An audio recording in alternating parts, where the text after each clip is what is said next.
The following podcast may be explicit. One Joe Young presents Adventures from the Shed, a tabletop RPG podcast. You can find us online at adventuresfromtheshed.com. All right, Adventures from the Shed is here at Card Universe in Boiling Springs, South Carolina. We're going to play the Dungeons & Dragons Starter Set today, but before we get into all that, we're going to go around the table and say hi. I'm going to start with this guy right here. You can even say hi there if you like. Hey, my name is Joey. I work at Card Universe. I am the resident Magic the Universe specialist, or Magic the Gathering specialist. That guy. Magic the Universe, I like it. Magic the Universe. It's our universe here. The next expansion. And you, young man? The owner of this establishment. Nice. And we're happy to have you. What's your name? Joseph the Mighty. Joseph the Mighty. That's Yeah. funny because Yeah. I get called Mighty Joe a lot. So. Yeah. I like it. Because it's Joe Young, so Mighty Joe Young is It's a great movie. the actual thing. Great movie. And then, last but not least, So my name's Devin. I am the store manager here at Card Universe. It's good to meet everyone here and get started. and if you're here, you probably know me. I'm Joe, host here. Hey, at Joe. Adventures from the Shed. Hi, fellas. So Sup, we've got Joe? 3 Joes at the table, so this should be plenty confusing as we get going. Oh, yeah. I'm the odd man out. I love it. The good news is that all of our characters are going to have the same name too. Yeah, this is great. Great. I will make sure that every NPC is named Joe as well, just to make it simple. So the Dungeons & Dragons starter set we are playing is actually one that we grabbed right off the shelf here at Card Universe, and we cracked it open tonight. So it is new to everyone at the table. We have a Smells couple like a of fresh folks. book. It smells like Look at fresh. that. Now we're taking the snips to Dungeons and Dragons. We outside have a the couple of folks at the table who have played D&D before. Myself and Joey have played. Joe have and played, Devin are new to the game as well as new to this adventure. The adventure is new to both myself and Joey, so we are going to have a lot of learning as we get going here. And as part of just talking about the product we're using, it is the starter set, and it has the Dragons of Stormwreck Isle adventure as part of that. And there's a small, thankfully, starter set rule book, and this is going to be our friend as we play. This has a lot of nice things, like right on the back is conditions. You'll have that a lot. Say something hits you and you get paralyzed, you're going to have what that means right here on the book. A lot of the rules summarized. I mean, this is a very small book. Joe, you know, you guys have probably seen the player handbook on the shelf is a nice hardcover, Yes. 100-something page or 200-page book. This is 26 pages, and it has all we need to play this adventure. So nothing crazy. It's really good stuff. So it won't take like 3 years, it'll take 3 months. Yeah, exactly. Got it. Yeah. 4 weeks. And as part of that, so we have the starter set rulebook, we have the Dragons of Stormwreck Isle adventure, and we have some pre-generated characters, and that's what we're going to be playing tonight. So what I'd like to do to start is I want to see who chose which characters and what your initial impressions are of it. Devin, you want to go? So I was, of course, last at the table, so I get to choose, of course, last. I got the Lightfoot Halfling Rogue. Chaotic Good Criminal. So this is going to be fun, and we're going to have a little fun with this. I think so. I think I finally chose a name of Baracus, by the way. Baracus. Baracus. Nice, okay. I'll go to Joey next. Sure. What you got? I chose the Hill Dwarf. He is a cleric soldier for his background, lawful good. So I plan on playing him kind of like a get behind me boys type of character. Nice. High armor class, some healing. That's the Mofongo. Yeah, for sure. And Joe the Mighty, battle cry. what did you choose? So I chose the Wood Elf, but I chose him because it said folk hero Yeah. and neutral good. So I'm like, I don't want to be the good boy. I wanted to tote the line a little bit, Yeah. but then I started reading his abilities, and I'm a little depressed. So maybe you could walk me off the ledge. What is the class of that wood elf? The class. Should be right top. Fighter. That's why I chose. Yeah, Okay. I like fighting. So then let's kind of jump right into the next part of the character sheet. So right along your left-hand side of the character sheet, we have our attributes, and those are the strength, dexterity, constitution, intelligence, wisdom, and charisma. They mostly do what they sound like they do. Strength, I mean, that's how strong your character is. So you should have a decent number there. What you're going to see on that block is a big block with a plus or minus or a 0, and then a little oval that has a number. So your actual ability score, that attribute score, is the number in the oval. So for example, this paladin that wasn't chosen has a strength of 16, but its modifier is plus 3. So whenever you roll the dice, you'll be adding 3 to whatever the roll is. Yeah. So that's what that means. Go ahead. Time out. Time out. So, I gotta take a call. oh, he got to take a call. All right, so we can just, You want to keep going? we can silence him for now and we can move on. Yep. So with that in mind, so on the rogue is rogue. Gotcha. So with the you should rogue, see- it's 8 is the actual trait, strength. the strength, and then Yeah. -1 is the modifier. Yep. So I would expect on a rogue, your dexterity is going to be high because a rogue does a lot of things involving Jack more me nimble, manual jack me quick. dexterity. Yeah. And dexterity applies to things like ranged weapons or some light weapons that use dexterity, finesse weapons. Correct. Instead of like a big sword, you can just get in there with a dagger and stab someone in the back. That is usually dexterity. Yeah, because I'm gonna need my boys here on the strength side. Yeah, if you need to bend bars and lift gates and stuff Yeah, like that, that's where I'm somebody else will calling on handle them. that. But you're going to be the one that sneaks around most likely and finds out what's on the other side of that gate before somebody. You'll be good at unlocking the door or Yeah. slipping through the bars. Yeah. Understood. So with that in mind, one of the other things I wanted to mention, you mentioned the alignment, and actually, and I think Joe did too. But typically on an alignment, what you're looking at is the first word of the alignment is where you fall on how you feel about rules. Okay. And then, so I'm gonna unmute sorry. the man here, just talking about alignment a little bit. So the first word in the alignment is essentially how you feel about rules. Are rules good or bad, or are they neutral? So Alignment? lawful means if there are rules, you want to follow them. Whatever the rules are, you want to follow them. Neutral means, the rules are there, but they can be broken. That's kind of, yeah. Right. That's what I thought. And then chaotic, you almost forgot the other one. Chaotic means screw the rules, right? Yeah. They're there to be Yeah. broken. Got it. And then the second one is how you tend on, the good to evil spectrum. So, for example, say you are lawful evil, then that means the rules of evil are really important to you, right? So, chaotic evil is you'll do evil no matter what. Screw the rules. I'm just going to go do something Just evil. because. Yeah. So then when you look at something like the neutral good, neutral is like the laws are bendable, but you're going to tend towards being good. So if the law means don't hurt somebody, you're probably not going to break that one. You're going to say, yeah, because hurting somebody isn't good. That's kind of where that spectrum goes. Okay. So a lot of it is based around how you feel about rules in general, and then what side of good and evil you're on. Understood. And that's just guidance on how to play the character. The reality is, once you start playing, if you find a different character feature or it's a good way to put it, say you start to despise something in the game, you can tend towards evil or chaotic. You always can. It doesn't necessarily mean it's going to turn out well, but you can always tend towards something other than the printed alignment. Plus, if you play something different long enough, we can even do an alignment shift, where instead of a neutral good, you become a true neutral. So you don't tend towards good anymore. You side equally with good or bad, that kind of thing. Understood. We're going to go back to the attributes, the statistics for a minute because Joe stepped away. But with that, really almost any time you're rolling a die, it's going to be one of those D20s. And when it comes to the attributes, I should say, it's going to be a D20, the big ones. And you're going to add the modifier to whatever the roll is. So essentially everything in the game that you're going to do against an attribute or a skill, which we'll talk about as well right next to the attributes, you're going to, I'm going to tell you, make a strength roll.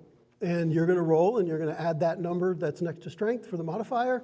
And you're going to say what it is. And then behind the scenes, I've already set, or the game has already set what's called a difficulty class or a DC. You're going to hear that a lot. And the DC determines how hard it is to accomplish whatever it is. Okay. So maybe you just want to jump 5 feet. You're normally not a good jumper. So maybe that's that's a DC of 5. I'm jumping on somebody's Right. back. I'm short as hell. So I might say You're taking me something, with you. I might say something like, give me an acrobatics or an athletics check. And you're going to roll that and you're going to use the same modifier. And that's going to be right where the skills are. You'll use that modifier and you'll say, you rolled a 6, you had 1, you got 7. I'm like, well, the DC was 5, you got it. It's an easy jump. But there's always a chance you could fail, which is the dice, random. One of the things that makes the story progress the way it does is so many things can be randomized. So it's not just a choose your own adventure, it's a stumble into your own adventure as well. Okay. I like it. That's a good way to put it. So all of those things on that left-hand side between the attributes, so the strength, dexterity, etc., And then the saving throws and the skills, all of those are treated the same way. You will have a check against that thing. So you'll need to do that thing, you'll roll a die, you'll add the modifier, or for that matter, subtract the number if you happen to not be so good at it. And then we use that against whatever it was you were trying to do as a result. Understood. Then we're going to take a step to the right in the center of the character sheet. You're going to see armor class, initiative, and speed. Armor class really is how hard is it to hit your character. Typically, your armor class goes up when you wear more armor, or if you're nimble on your feet, or sometimes a little bit of both. But the armor class is a number that says how hard is it to hit my character. Now, essentially, that is what I was talking about when I say there's a DC set. Well, your armor class is like the monster's DC to hit you. So if the goblin's coming at you with a spear and he's trying to hit you, I'm going to roll a d20, add the goblin's modifier, and I have to hit your armor class or better to hit you. Okay. So the higher your number, the less likely you are to get hit. And that is a combination of so many things. So your armor class could be determined by your dexterity, could be determined by the armor you're wearing or shield you're carrying, different feats or different things that your character might have. So there's a lot of different ways to describe a miss. You could dodge out of the way, you could deflect it with your shield, you could parry it with your sword, but all of that falls under the armor class number. Okay. Initiative, when it's time to do combats. Initiative is determined by rolling a d20, adding that number, and whoever has the highest ones go first, and then we just go in order. All of the monsters, NPCs, and players all roll, and then we take that, we'll determine an initiative order, and then we'll start at the top. So the first one to go, you take your action, the next one, you take your actions, etc.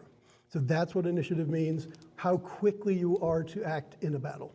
Understood. We don't use initiative outside of battle. It's the only time it happens.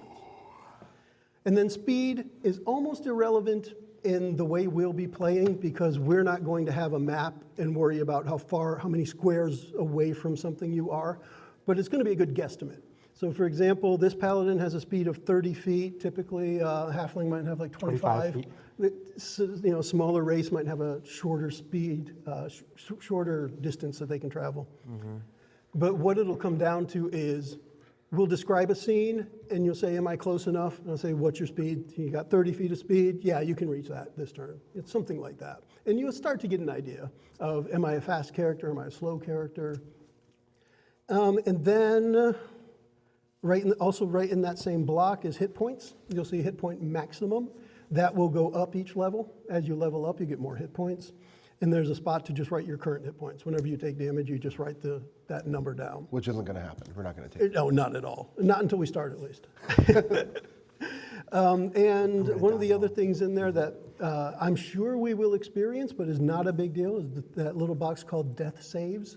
And it sounds bad, but it's really hard to die in basic D&D. It really is hard to die. All of those circles for failures need to be filled in before you're really dead. I assume a 3-year campaign only lasts 3 years if you're alive, right? Yeah, or you start a new character. There's a lot of that. Just pick up a new character. This is Bob the Second. Yay! Yeah. Just popped up from the ground. Exactly. But now, in reality, is when you're playing a game that long, there's a lot of opportunities to come back as somebody you've met. Mm-hmm. So maybe a year ago in the campaign, you met this fighter that you liked, and you're like, yeah, I want to play a character like that. And your DM might say, you know what, I got all the stats for that character, or roll it up and we'll let you play that character, right? So there's a lot of different ways to weave it into the story there. Got it. Or like Chuckles the clown who always comes back from the dead. So just to finish up with the main spots of the character sheet that we will use regularly. Also, again, in the center of the sheet, right down the middle, you'll see proficiencies. It will tell you what your proficiencies are. They are accounted for on the sheet already, and you're going to see that reflected. A proficiency just means you're better at this than the average person. That's all it means. So typically, if something would give you a negative to do it, being proficient in it will not give you the negative, or if it's kind of neutral to begin with, being proficient gives you a bonus. That's what proficiency means in this context. Then there's languages. This may be relevant within the game. Again, I haven't read the adventure yet, but chances are you're going to come up into a situation where there are some goblins or orcs or something speaking in orcish or goblin language, and if you don't know that, then you've at least got to pretend you don't understand what's going on, right? Mm-hmm. Or If nobody knows the language, I won't even say what they're saying. I'll just say something like, there's a bunch of orcs there speaking in Orcish, and none of you know it, so you're going to have to figure something out. And then I'm just gonna draw the sword. Right. one of the one of the other things that goes along with all characters would be attacks. Now everybody's going to have a different attack based on the weapons you're holding and what you can do, but everybody has an attack section there, and you're going to see what it is, what to roll to do it, what bonuses, what damage. All the numbers are right there for you. What do you got, like a pot and pan or So I got dagger and short bow. Pot in the pan. Short bow for a short For a man. short man? Just a boat for him. It's Yeah. just a bow. Yeah, imagine my short ass walking around. And then the thing that you're going to see, and this is going to be different for each class, will then be a description of what your class can do. For example, I've got the paladin here. It has a divine sense and a lay on hands. These are paladin skills. You're going to see something there that's specific to your character class. And we'll talk about those probably in a few minutes. Then I think probably the last thing that we care about on the front of the sheet, which might be the last thing, is a little bit about the race that was chosen. Like this one says about humans. You may see something there that talks about dwarves or halflings or whatever. Just, again, some guidance on how you might want to play the character. In reality, you don't really have to get deep into a character to play. Now, question. Yeah. When you make your own character, do you need to put all of this together on a sheet ahead of time? Before you start the game, before you start the adventure, yes. But in a lot of So are there like blank ones that Yes. you would have to Yep. fill out? You can actually get them right from Wizard's website. You can get blank character sheets. And you can also use... Maybe that's something we should offer here, no? Yeah. I actually think you have character sheets Oh, up I on do? the Yeah, we do have a Yeah. couple. We should probably order more than Just so you know, you sell those already. Yeah, Card Universe. Now, to be fair, let's be fair too. That was good. The store hasn't even been open a week yet, Yeah, so we're yeah. still learning lots. And so we're definitely getting into it. D&D is going to be big, and we'll have other RPGs Yeah. as well. But yeah, as far as the character sheets go, that also, Wizards of the Coast has their own app called D&D Beyond, which is a fully digital character sheet. You can do it on your phone, you can do it on a tablet, and any browser.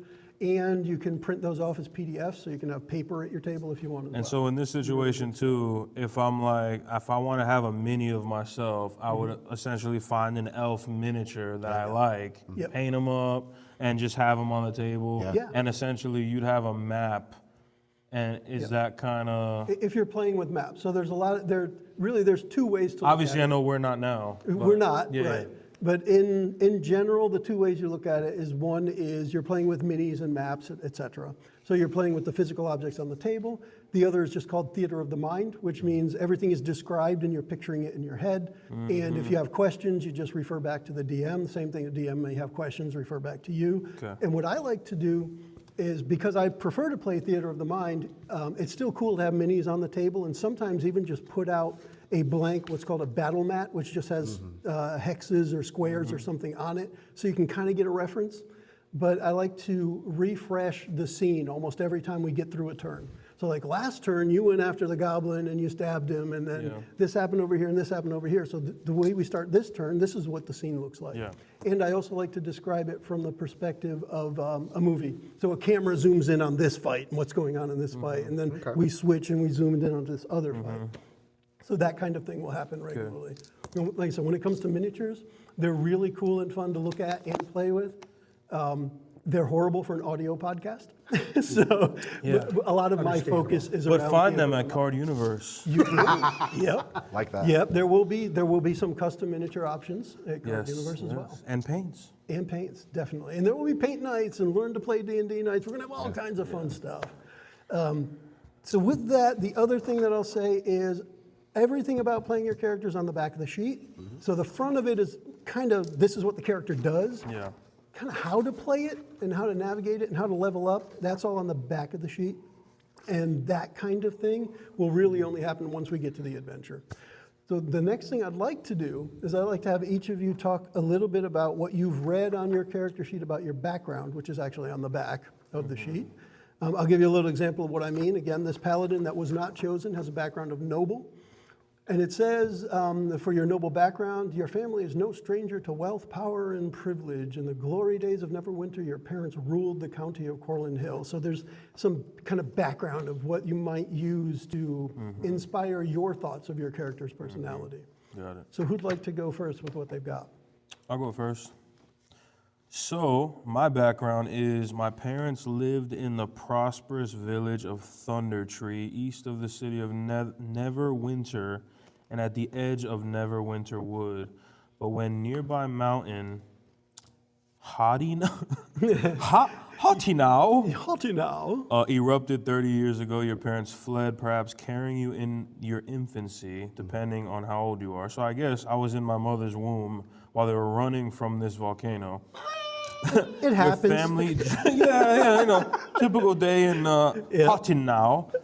Your family drifted from village to village around the region, finding work as laborers where they could. So it seems like my life was hard from the beginning, which sounds accurate. And my goal now is I am on a path to find out, find my heroic destiny. And the path to that is Elder Runara, whatever the hell that means. That's where we're going to be starting our adventure. I am on a path to fulfill my folk hero destiny. You know you're meant for something. I'm meant for it, man. Just I'm gotta here. figure it out. Me and my fat owl on the back. Nice. I like it. I mean, Do you have a fat owl? He does. look, Chunky. me and my fat owl, man. So It's the one that never made it to the school of I'm trying to, Too fat. It didn't fly Too much. fat. Yeah. So yeah, I'm trying to become a hero, guys. So Who's next? Well, I'll go next. Why not? The criminal. So let's do it. oh wow. He Right? just snuck in there. Yeah, right. See, criminal background. So it says that I fell in love with the Thieves Guild called the Gilded Gallows at an early age. Of course, bad friends. This is what happens. The guild had prospered within recent years, and its influence is spreading across the Sword Coast. You follow that expansion, hoping to find fortune in the city of Neverwinter. My background shaped my character in many important ways. I learned to use thieves' tools from scoundrels and gamblers, shown within my proficiency, and picked up goblin language at the same time. So essentially, You're a thief in the I night, got in with some bad friends at a young age, stayed that way. but you enjoyed it. I definitely did enjoy it. That's interesting. And then we're on to We all enjoy a little criminal activities every once in a while. Every now and then. Yeah, we're neutral. a little chaotic at times, but essentially I'm here on this quest to find the lost fortune. So you're trying to do your last heist and ride into the One sunset. job. And essentially, one that's final exactly job. what it says, because there's also a community of hermits who live there now, and it is the perfect place to hide from someone wishing to escape their past. So I'm the hero and you're the criminal, and we're working together. Always. Looking for the big There's score no- and your destiny. There's Got no it. good without evil, and no evil without good, so therefore... Understood. And there's no adventure without somebody to heal these foolhardy folks in the Right. front. And who better to do it than the only good person in the party? Or at least the only What do you mean? I'm a law- good the only person. I just said lawful- I'm good, just Excuse chaotic. me, the only lawful one. yeah. It's not my fault that I got erupted on when I was in my mom's womb. And that could shape your life for years to come. Jeez, Volcanoes made in me the womb. stronger, bro. Shaped his life that shaped lands. Nice. I mean, Destroyed villages. Anyways, okay. Well, I think I destroyed a few villages too in my time. I am from a soldier background, and I started off in the island of Mintarn, and I joined a mercenary company where... Doesn't sound very good to me, mercenary. Oh, it gets better. It gets Okay, better. okay. We went to the city of Neverwinter to serve in the army and the city watch. However, a lot of the people that I joined up with weren't as good as I was. They seemed to enjoy taking advantage of people and abusing their authority, so I left. I started receiving visions of trouble.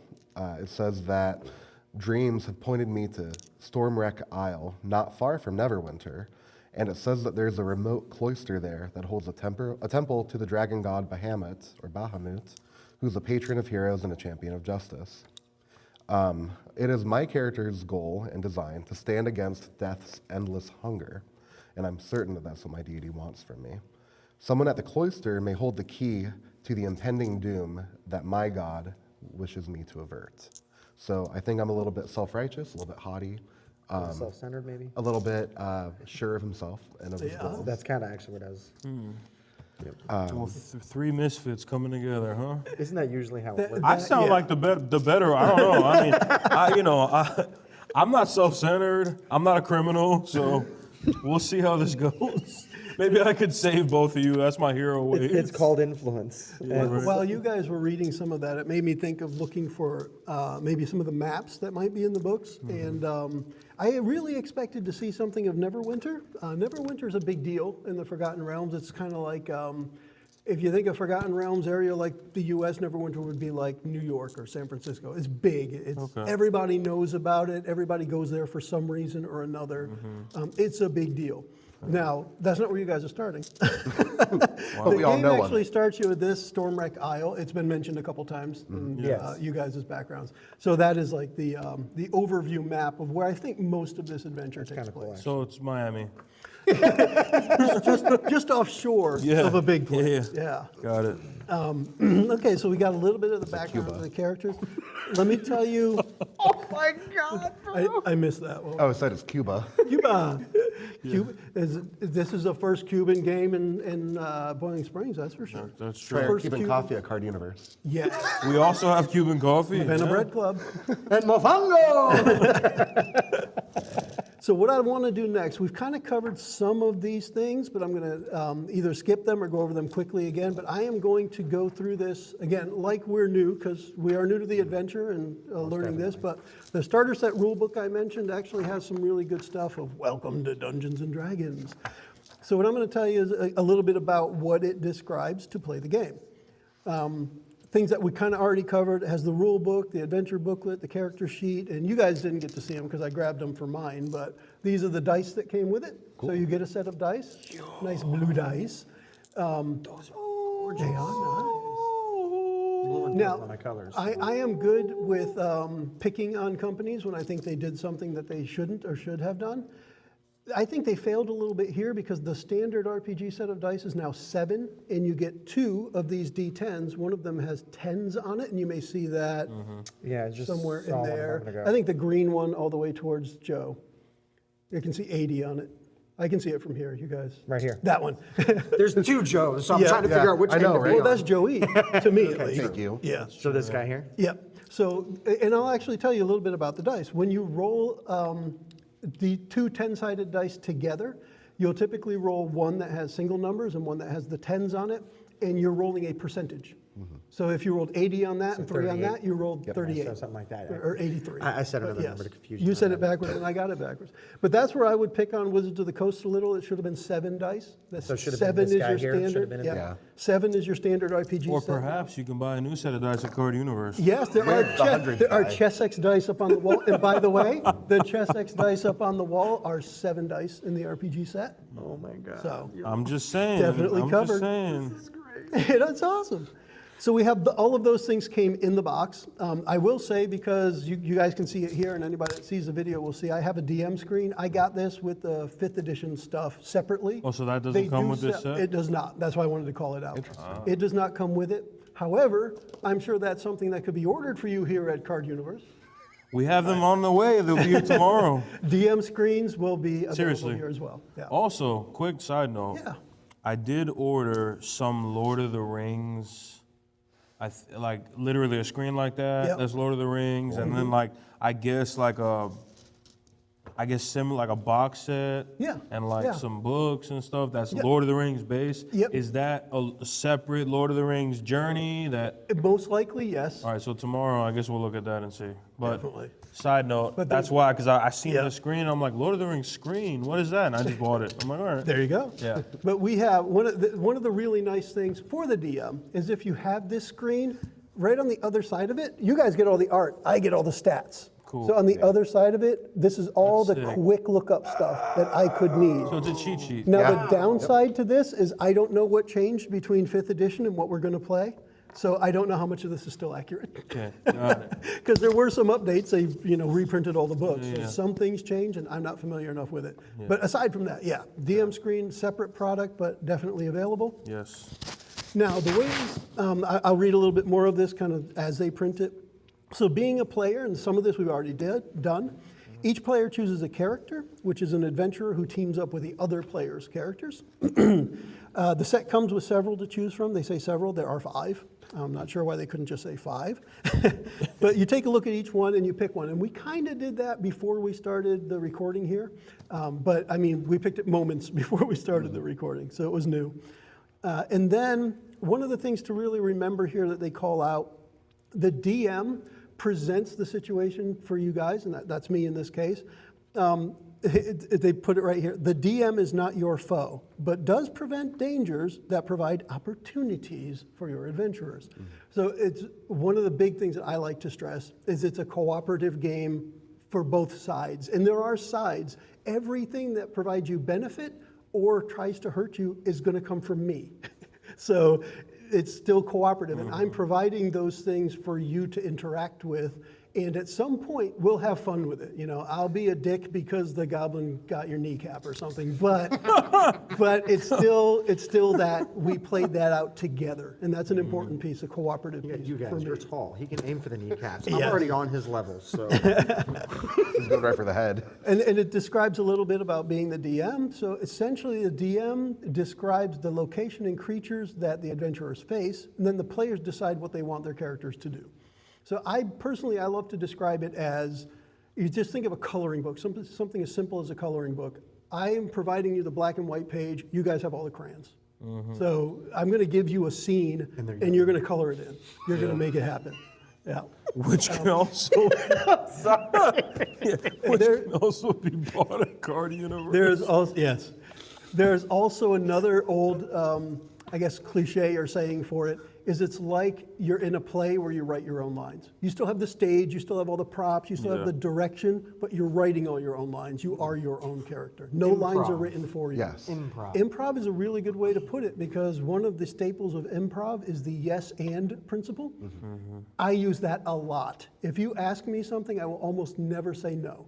I will only say no if the adventure itself says that can't be done or it's not allowed at this time. And I'll probably tell you no because the book says no, not because I said no. Yeah. I will almost always go yes and, because if you thought of it, it was important enough that I want to play it.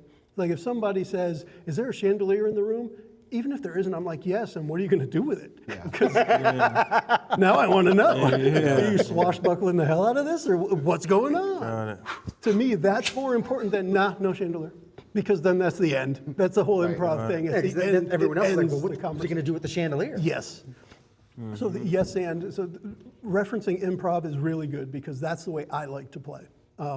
Even though a lot of this adventure will indeed be what's also called railroad, which means it's already printed, all of these things are expected to happen. We can deviate, but chances are we'll be back on the path at some point.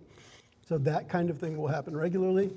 That is kind of what I was saying. I'm just going to read a couple of the bullets here.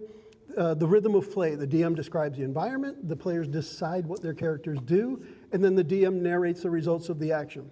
One of the things that will set me apart from a lot of DMs you may watch on other podcasts or shows, or that you may have played with before, you will almost never hear me describe what your character does. That's up to you. So like if you say, I'm going to charge at the goblin and I go to hit him and I roll and you hit him, I'm going to ask you where you hit him. I'm not going to say you hit him in the leg, you hit him in the arm. I'm going to ask you, where were you swinging for? What's, what did it look like? I say that a lot. What does it look like when you do that? I'm coming for the kneecaps. I mean. And then this is where I'll put my own flares into it, because there are no rules in D&D about hitting something anywhere on its body. I mean, technically there are rules for being blinded and paralyzed and prone, but there is no rule for target and kneecap. That's just, I'll play that. It's again, we'd say the goblin thing. The goblin came after you, you dodged his attack, and then you sliced his kneecap. I'm now going to play that goblin with a limp for the rest of the battle, but there are no rules for that. But I'm going to tell you the limping goblin comes back after you, right? So we'll play stuff like that, which is why it's so important for me that I never describe your character. Your character's yours. I got the rest of the effing world. You guys get to describe your character, what they're thinking, what they're doing. I will never say something like, seeing that strikes fear in your heart. I will say something like, seeing that strikes fear into the heart of a lot of adventurers. And then you decide if it struck fear into your heart, right? Because you may be, yeah, that's scary. Or you may be, yeah, but screw that. I'm on my self-righteous path here, right? Yeah. There's nothing going to scare me away from it. So I will pretty much never tell you what your character's feeling or what they're doing. That's all up to you. And I think that's important because of the way it says the DM narrates the results of the action. I will narrate the world around you. You narrate yourself. Okay. The game dice. Devin asked about this before we started. Common format for what you're going to read. You will read a number, a lowercase d, and then another number. The number before the d is the amount of dice. The number after the d is the type of dice, meaning how many sides. So if you're going to roll 2d4, that's rolling 2 4-sided dice. The 4-sided dice are the caltrops or the pyramids. The ones that are like worst to Legos. step when you on. I like that you call it a caltrop. Yeah. Caltrop. Yeah. So that's the 4, then the 6 is the cube. The 8 is the off-sided double pyramid. These are the way I like to describe them. So let's see, I'm sure we have an 8. Yeah, these are the 8s here. And then the 10s are kind of like the 8s, but 2 more sides. So I'm OCD. You're welcome. Yeah, you're welcome.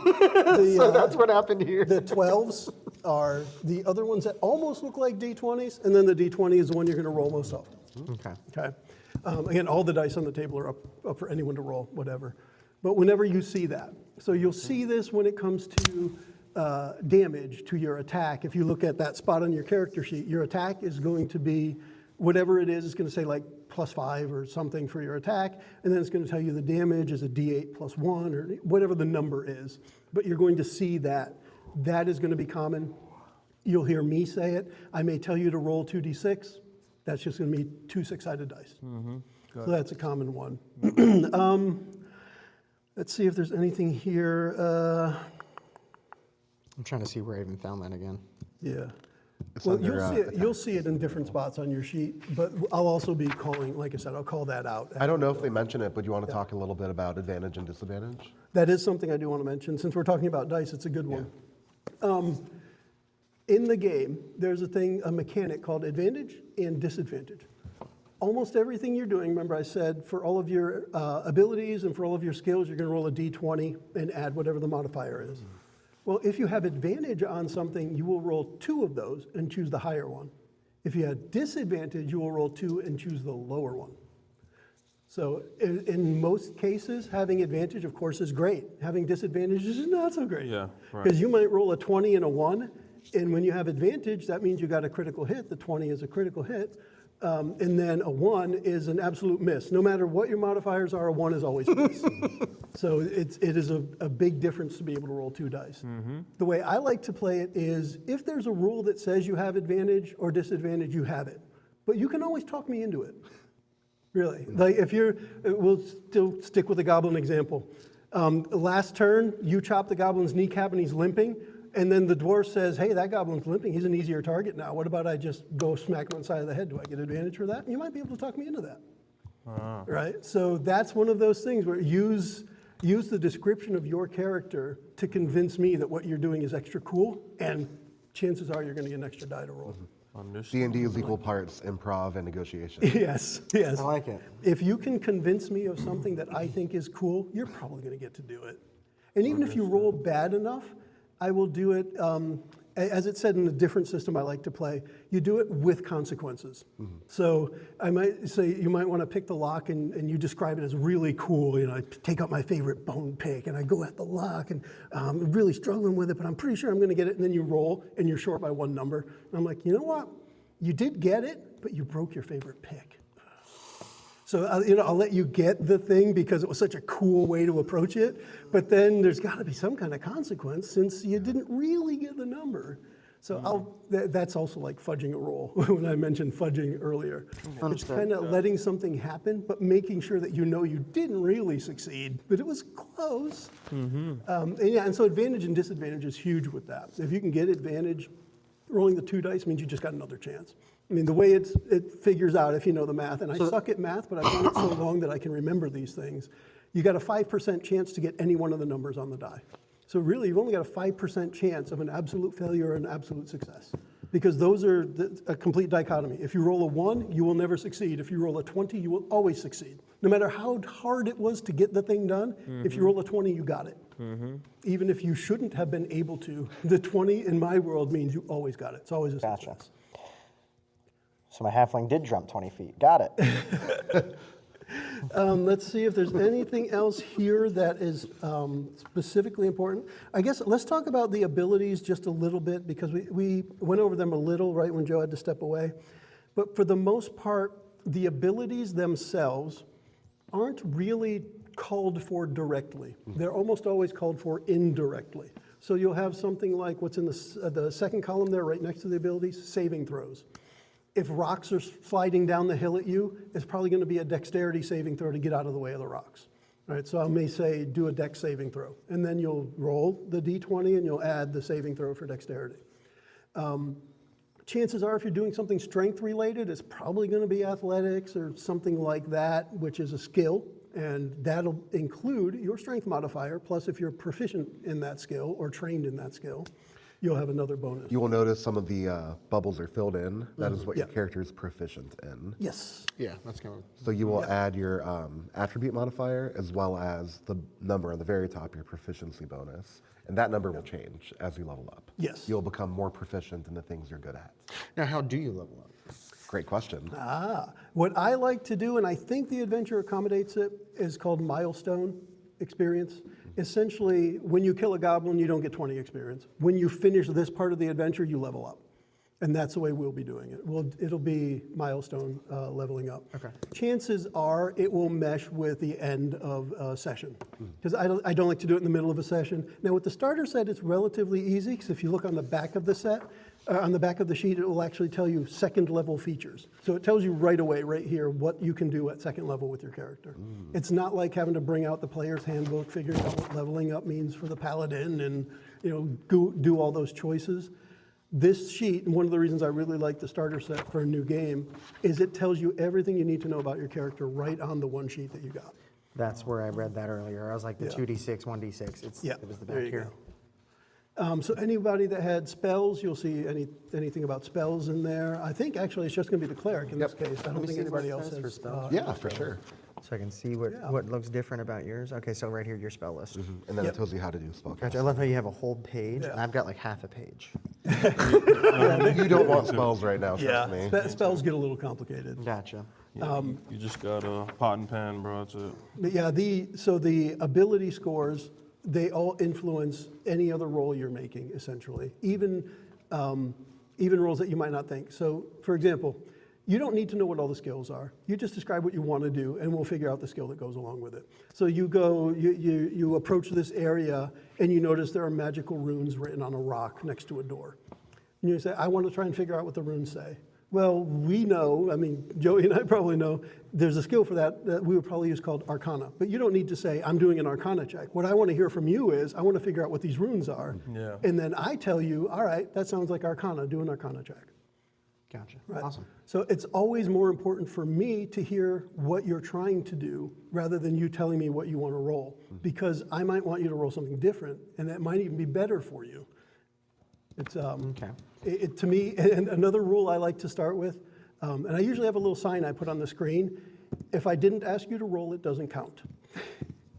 You only roll if I tell you to roll, because otherwise you might be setting yourself up for failure. Right? Understood. I'm going to roll perception. Oh, damn it, I rolled a 1. I didn't ask you to. So you just failed for no reason. Right, you would have seen this one thing if you just didn't roll. Yeah. Let me talk to you. Yeah. Because I like to play the game as, if it's obvious, you're going to know. And if it's not obvious, then I'll just tell you. I mean, I'll tell you to roll for it. He was number 3, I think. 4, yeah, he's 3, okay. I can mute that one. Okay. So, yeah, with that, that's a lot of the stuff I think that can get us ready to start. Yeah. Joe, do you have any other questions about So what you might be expecting? Or So when you roll a dice, right, and based on the saving throws, is that what gets added or decreased from my roll? Yep. Okay, so like if I roll a 1 and it's for strength, I roll a 1, I have +3, it's 4. Yes, however, a 1 is a bad example because 1 always misses no matter what your modifier. Okay, so 2 would be 5. Yeah. Okay.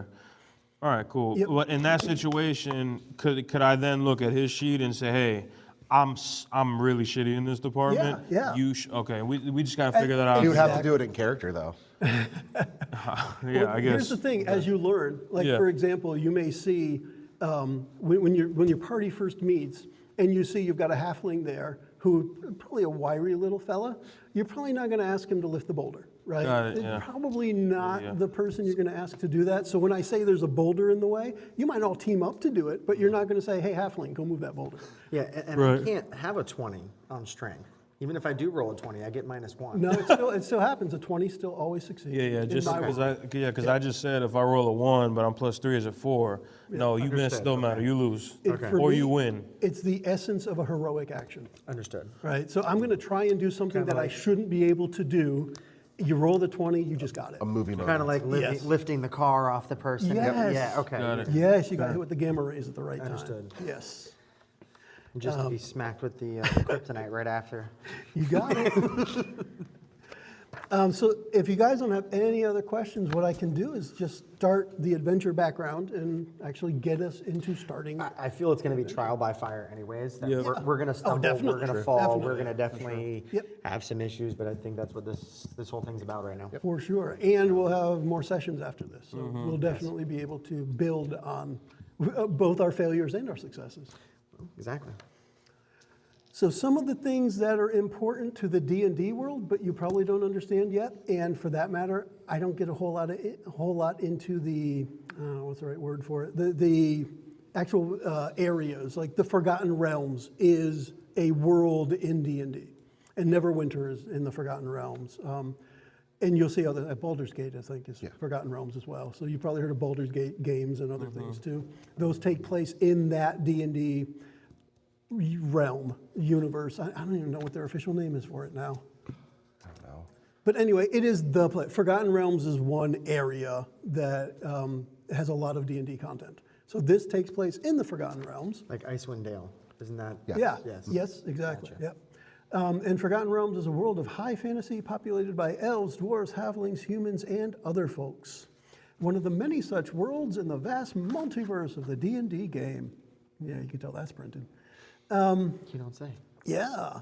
So in the game, they want this is the Dragons of Stormwreck Isle that we're playing is for 1 to 5 players. We've got 3. And for that matter, next time we play, if we have another one ready to join, we can add players, not a problem.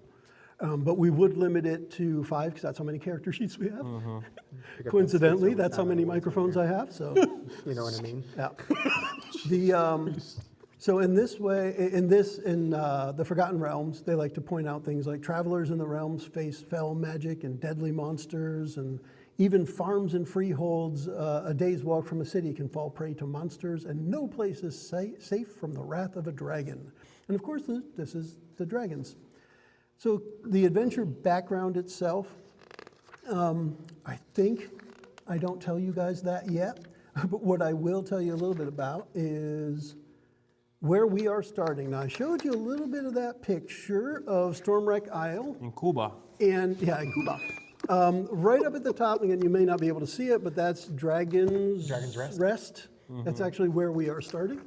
And this is the stuff for me to read, but like you can see, chapter 1 is Dragon's Rest. So that's where we'll be starting. The book is formatted, and this is something to share with you guys, so if you ever look at this, you'll know. The book is formatted like many RPG books.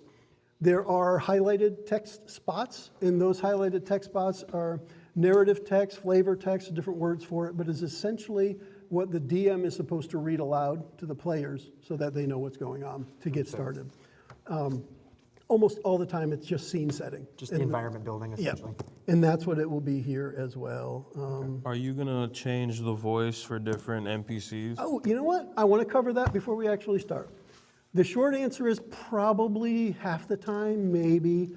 What I prefer to do, and this is advice I give to players as well, don't worry about making a voice, worry about making a personality. So for example, it's a lot easier if I want to play a character and I want to play that character to be a strong character, I'm just going to talk stronger when I talk, and emphasize more, and use my fungo for something, whatever that is. Yeah. Oh, by the way, there are Funkos here too at Card Universe. My Funkos! But that's what I encourage because you already know your own voice. Try a different cadence. Say you're a wistful character and you want a sing-song voice. Say one syllable low, one syllable high. Like, this is how I talk. And you're just using your own voice. Don't worry about accents. But the reality is, you can't do an accent wrong. There are no English people here. There are no Australian people. There are no German people. There are elves, halflings, dwarves, humans. You are the example of your race in this game. Guys. Yeah, you can't do it wrong. Good. A bad Scottish accent isn't a bad Scottish accent. There are no Scots in the game.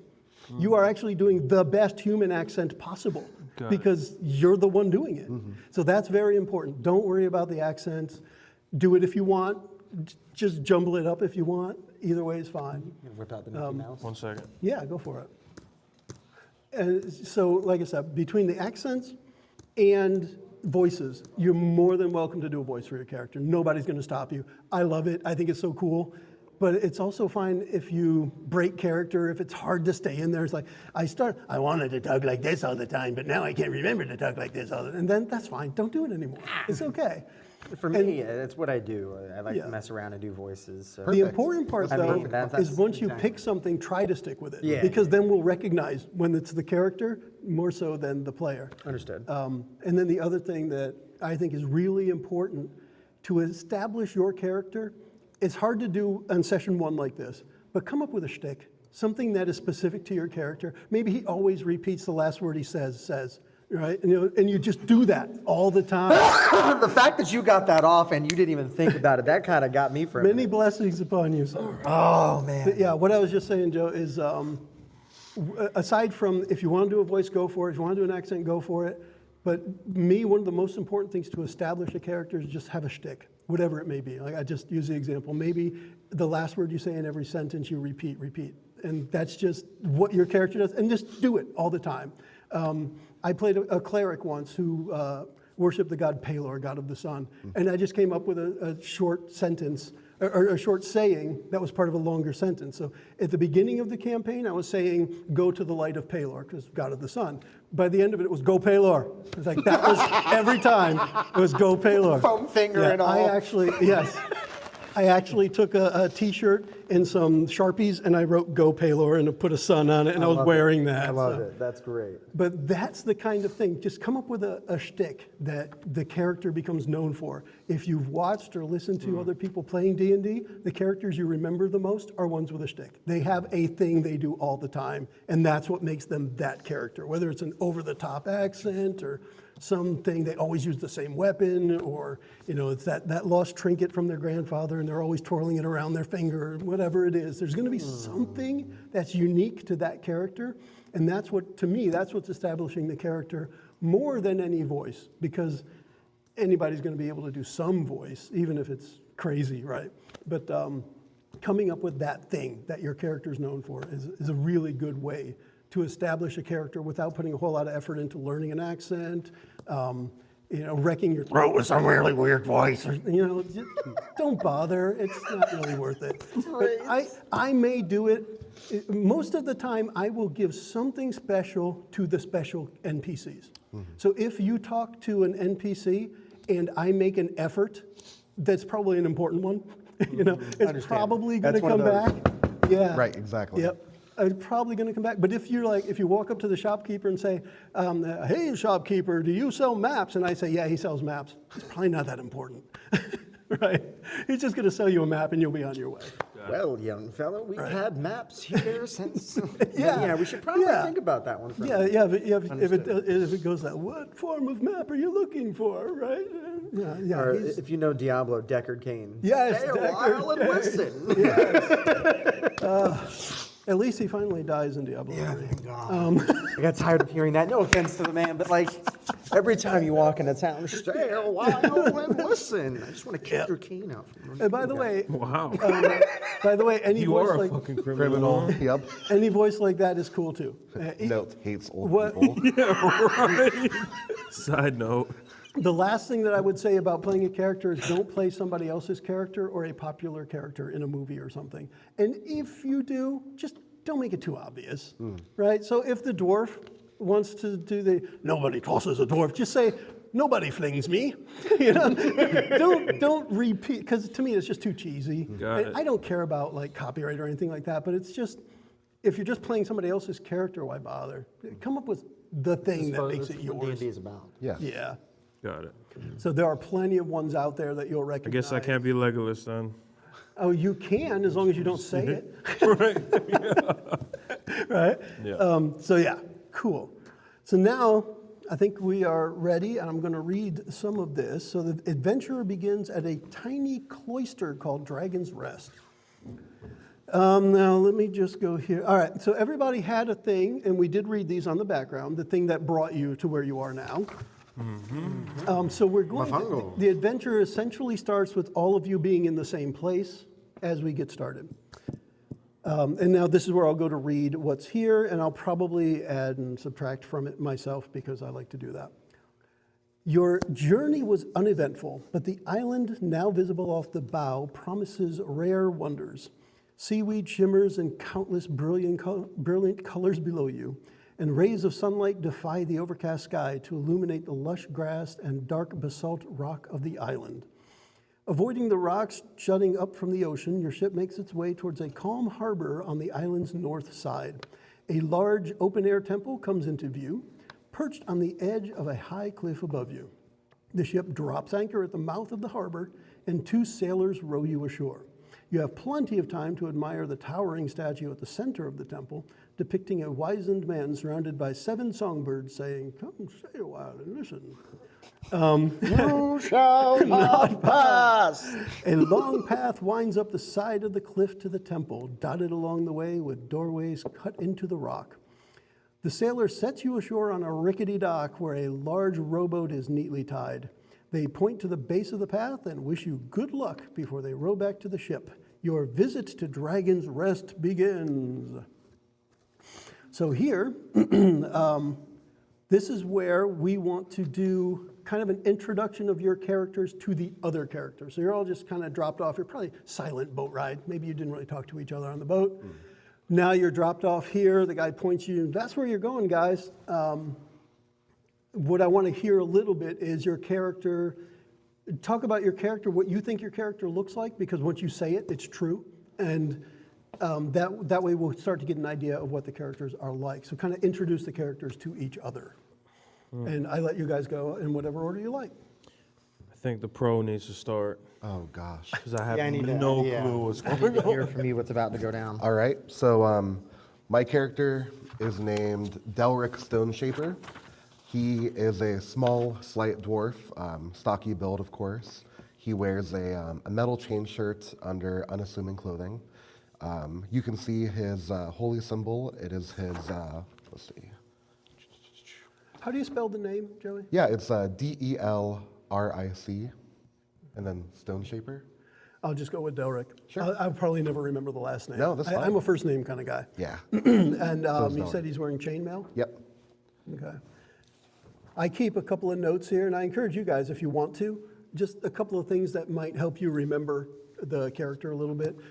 So for me, so far, it's just Delric and chainmail. I know it's a dwarf, so I'll write that down as well.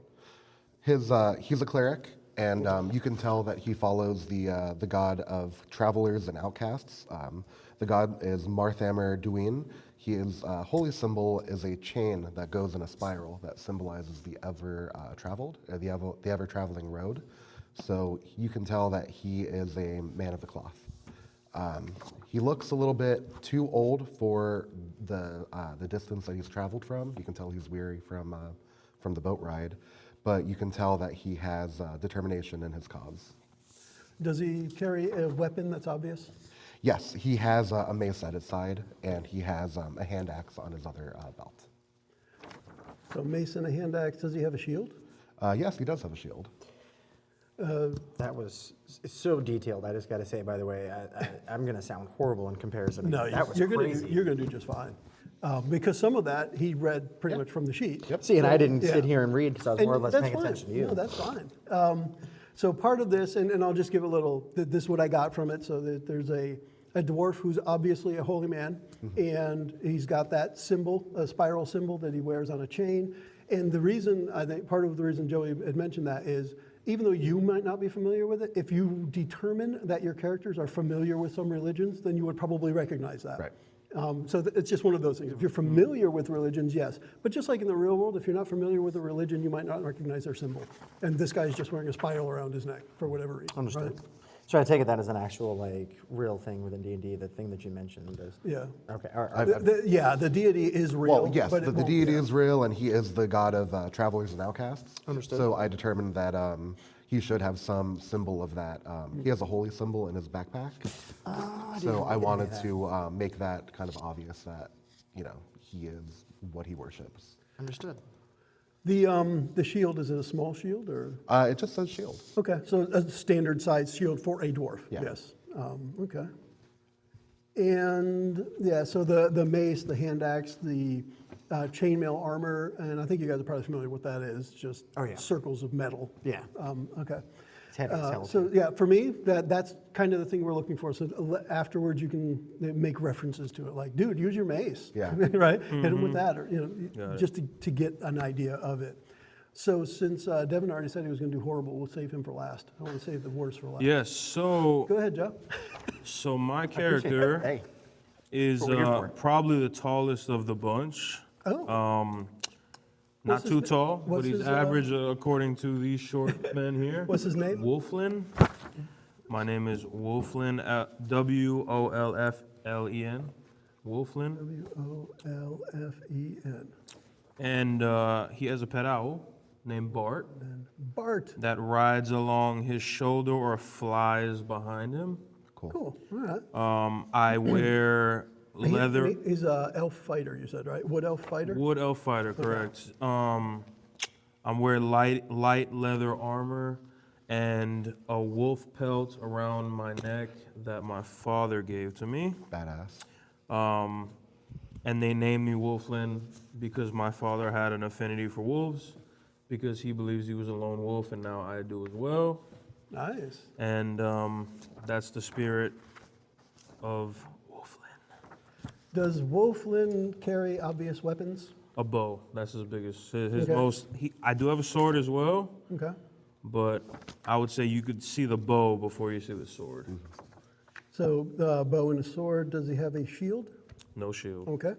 And this is, again, painting that picture of the character, things that you would obviously see. If somebody's got a shield, you're going to see Yeah, it. you're gonna see his bow. You're gonna see the wolf pelt around my neck, and you're gonna see my chubby owl, Bart. Cool. So things that you can think of, and this is true for Joey too, and Devin as we get going. After you've mentioned the weapons and the armor, feel free to later think of things about them. So maybe the leather armor has a crest of a tree on the front for whatever reason. You come up with that, and Yeah. you can use that as flavor when you Maybe people can tell that the bow is more weathered because you use it more often than the Yeah. sword. Okay.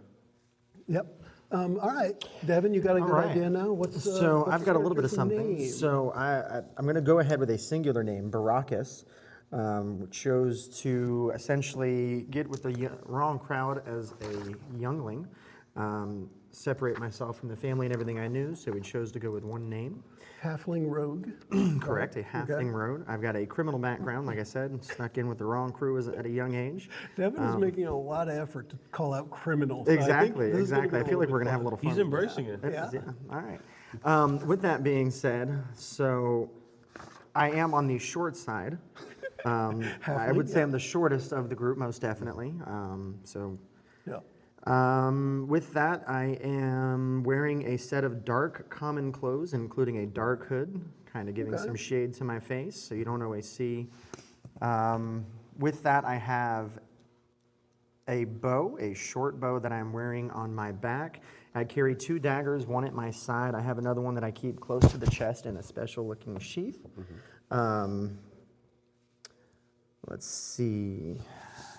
So you keep one dagger where at your waist? One at the One waistline, at the waist. Okay. and one that I keep close to the chest. Okay. Okay.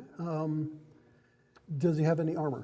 So with this, I am wearing what looks like leather armor. Okay. With the short bow, I will have a quiver as well that shows. Okay. With it, I'm wearing a pouch which appears to be holding a lot of items. Okay. That you stole? No, they're all his. No, they're definitely all mine. We do not steal, we acquire. So Right we on the tactically the acquire. outside of the pouch has embroidered, not stolen. Not stolen. I like this. I like this, yes. Cool. So, yeah, in the military, we always claimed, we never steal anything. We tactically acquire it. Yes. So, Nice. It's like the tactical retreats and whatever. Yeah. Mm-hmm. The people tactically retreated from their goods so you could acquire them. exactly, there we go. When Joey was describing Delric, one of the things he mentioned was resting weary face, right? Yeah. What, Yes. in general, when somebody sees Wolflin, does he look cheery? Does he look melancholy? Not Does he cheery. He look- looks like me.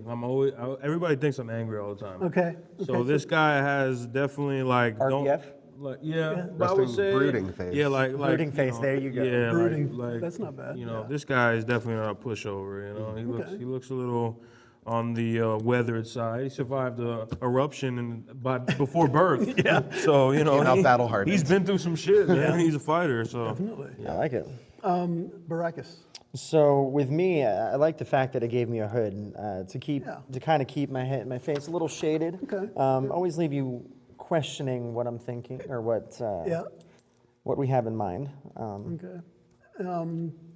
I like to think maybe some sort of scar from Okay. something. I like to deal with blades, so some sort of scar on the face from some blades. Okay. Now, one of the reasons I asked what your general appearance or disposition is outwardly, because you could be like Joe, you could be happy as hell, but just look brooding all the time, right? So like, when the group of you walks into a tavern and they look at you, they're going to look for the friendliest face. Are you going to be the friendliest face?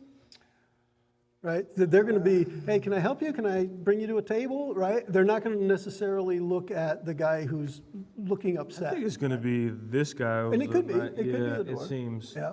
Yeah, man. Well, You got a hood. You're covering your face. I have an owl. not completely and covered, wolf- but wolf something that pelt. gives me shade in dark areas. You can't really see. You take You it definitely off. know how to talk your way out of a situation. though. Exactly. Yeah.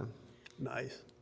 Speaking of which, that's a good example of something that you could get used to. So persuasion would be the thing that you might use to persuade somebody to get To you give out you of a a good situation. Persuasion. I have +3 Yeah. there. I'm So that's not a bad charismatic. thing. So Yeah. 16 in charisma. I see it. That's one of those things to look for. If you can look at those skills, kind of intuit what they mean by what they say, that gives you an idea of how to approach a situation. So maybe you're more persuasive than intimidating, because intimidate's there too. Although you might have a good intimidation too, so I'm not sure. But you look at how you're approaching a situation and use your skills to their advantage, to your advantage. So if you're much We're better gonna at see what I can persuading come up with. somebody, you don't go up to that guy that you want something from and say, "I'll punch you if you don't give it to me," right? That's the intimidation part. So that is the bonuses that you have on your skills should inform how you play your character as well. To get advantages, and if you don't care about the advantages, you play the character however you want. Yeah. I love to play characters that constantly fail at stuff because it's always moving the story forward. What does constitution mean? That's That your is health, how isn't it? hearty you are. Like if my constitution was better Sunday morning, we would have played, right? Because I woke up sick Sunday. But yeah, constitution is your general state of health. Constitution saving throws are usually based around things like poison or suffocation and stuff. Anything that would hurt you is what you use Constitution for. If you want to power through a situation using your health and fortitude, that's Constitution. Okay. And I guess we didn't necessarily cover all those, so just to do that quickly, strength is, strength, how physically strong you are. Dexterity is how, hearing that, right? how nimble you are, whether it be with your hands or maybe how fast you are, how accurate you are when you throw something, how accurate you are with a bow, very important for dexterity. Constitution we just talked about. Intelligence and wisdom. One of them, We're closed. yeah. Intelligence is book smarts, wisdom is world smarts. The easiest way for me to describe it. Because intelligence means Book you're, smart and street smart. yeah, intelligence is you're figuring something out, wisdom is you're intuiting it. And that's why a lot of times perception is based around wisdom. That's just picking up clues around you, or cues probably is better. And then investigation is more intelligence, because you know what you're looking for. You're smart enough to know. What I heard is intelligence is knowing that a tomato is a fruit, but wisdom is knowing not to put it in a fruit salad. That makes sense. It is technically a fruit, but that's only because it has seeds on the inside. Right? So whatever. Got it. Yep. Yeah, wisdom says don't argue with any smart person about that because it's a losing battle. And then lastly, charisma is how your character comes off to everyone else in the world. Not necessarily yourself. You might think you have no charisma, but everybody else is, thank you, Joey. Everybody else might see you as a very charismatic person.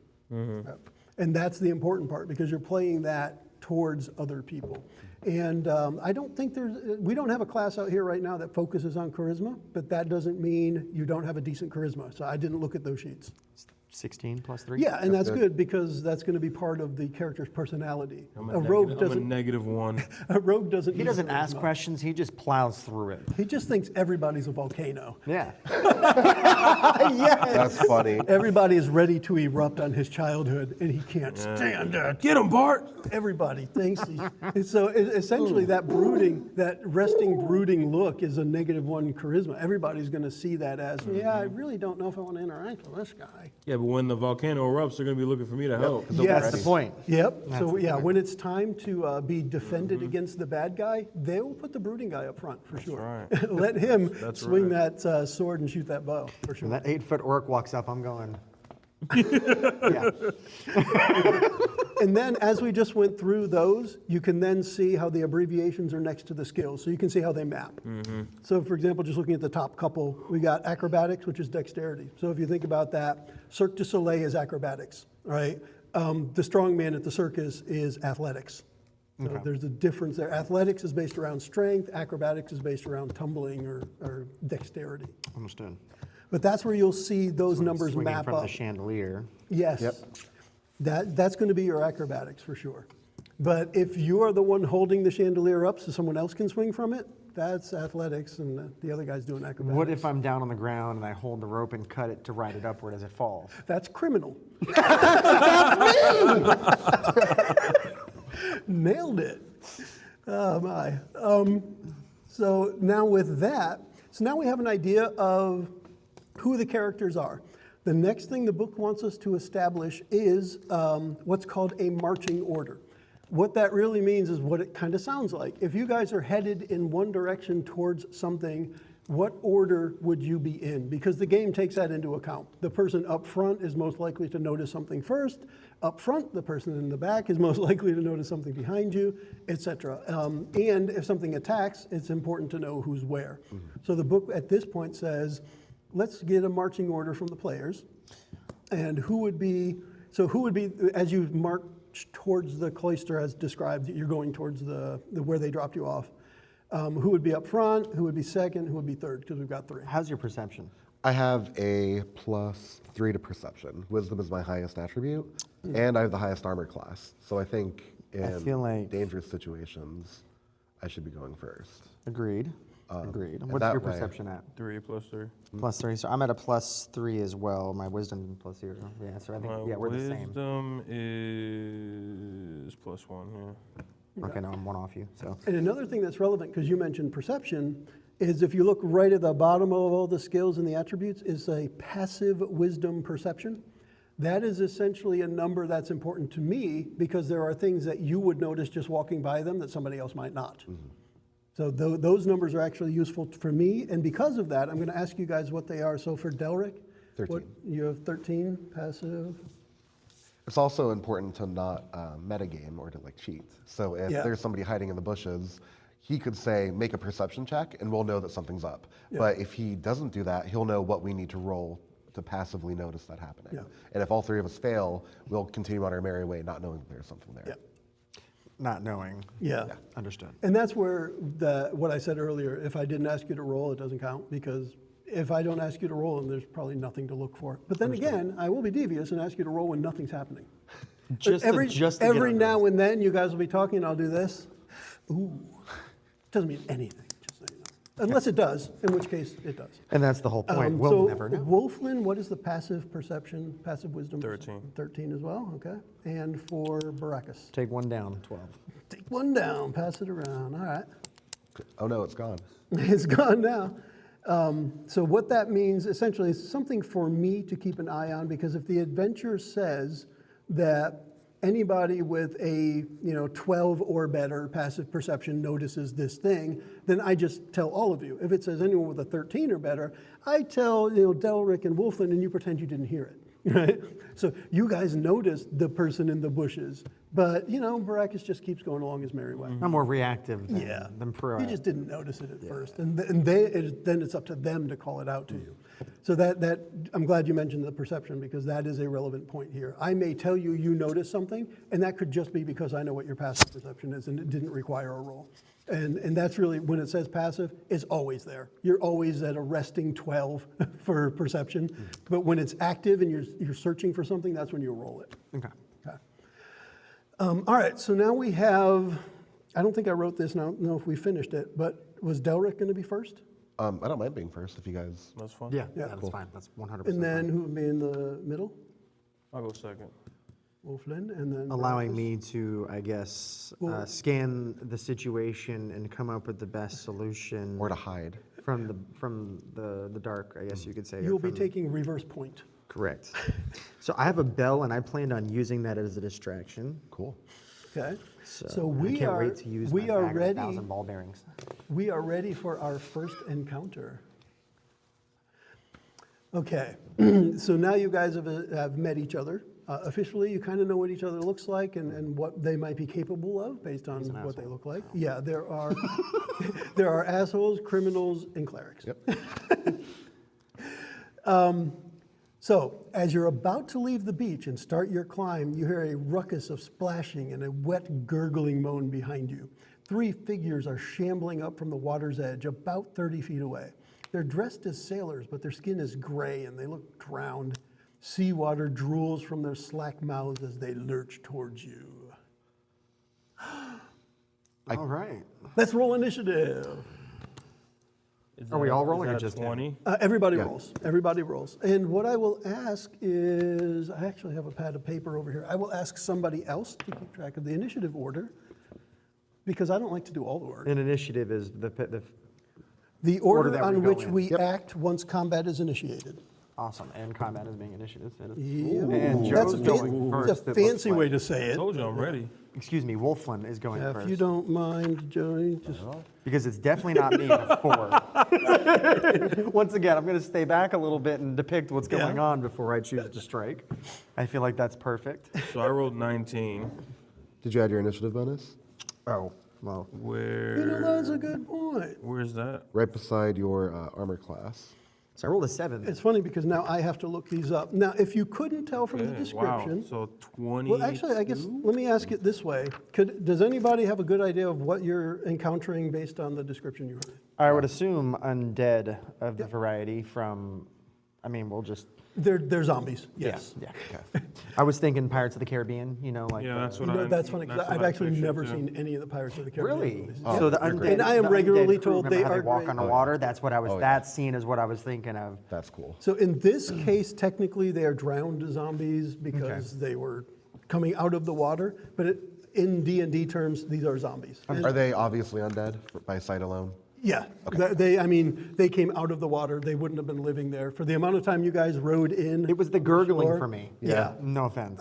Yeah, and then the salt water Could've been a pouring out of their burl-off, mouth. I wanted to make the sound, but I didn't want to cut him off. I'm not going to lie. I was going to. But just to give you guys an idea too, this is the kind of thing that is called a stat block. This is what a DM uses to manage a creature that you are facing. So for the zombies, you guys have a character sheet. This is my zombie character sheet. This is all the stuff about a zombie. And now there are 3 of them, so I am actually going to roll 3 separate initiatives so that we're actually playing it more thorough. I think in here they're telling me to just do 1, but I want to do it 3 so that they can be split up instead of all the zombies attacking at the same time. So and I got to look to see what their initiative is. I know it's on here. It's not in the same order as a regular character sheet. So we're going to do that. We're going to do that number. And then it is, so the first one is a 5. The second zombie is a 1. These guys are slow, apparently. Thank God. Oh, and the last one is a 16. Well, not that one. He's obviously the leader. So yeah, the shambling, and yeah. It's like a rooster underwater or something, apparently, yeah. That's it. So in this case, What a fucking rooster. so as we start this, they are approximately 30 feet away from you. 3 zombies just kind of shambling out of the water towards the 3 of you. So as we're describing this, we're going to describe it as the reverse of the order you guys were in. So they're coming up kind of behind you. You guys got off on the shore, they're shambling up from the water. So they are closest, as we start, they are closest to Baracus, but only by a few feet, because the 3 of you are probably within 10 feet of each other. So let's start at what we would say, this is our first turn. Each person takes an action and other stuff during your combat, and we'll talk about that a little bit as we get going. Okay. And as we go through this, it's called a turn order, and the order is determined by the initiative. So at the top of the order is... 2, 3. The initiative is Wolflin, Zombie, Baracus, Delric, Zombie, Zombie. Cool. So Okay, so that's how it's done. for All right. me, we're gonna, I'm gonna call them Z1, Z2, and Z3. Yep. I'm going to mute Joey there as he steps away. And with that, I'm gonna add a new page here. Z1, Z2, and Z3. And so first up, he said, was Wolflin goes first. Okay. In combat, the way it works is, and I'm going to go right to the starter set rule book for this, page number 9. Once again, here at Card Universe. Here at Card Universe, fresh off of the shelf. So the order of combat, we already did the initiative, but essentially we start with determining if there's a surprise round. In other words, if somebody gets a drop on somebody else. In this case, zombies aren't going to get the drop on you. They're right. Brains. Then we establish the positions. We know where everybody is. Roll the initiative, and then we take the turns in the order of the initiative. When we do that, at the end of it, we go on to the next turn. So on your turn, you can move a distance up to your speed and take 1 action. Now, an action is an attack. It is a, actually, I don't remember.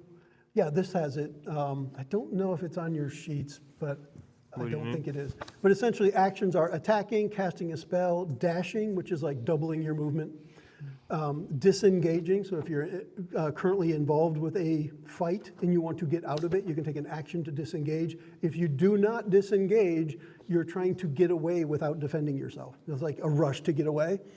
So you can move without disengaging, but then something probably has a free attack on you if you don't. Understood. You can dodge. You can help somebody else, and essentially what that means is you're giving them a bonus on the next thing that they do. You can hide.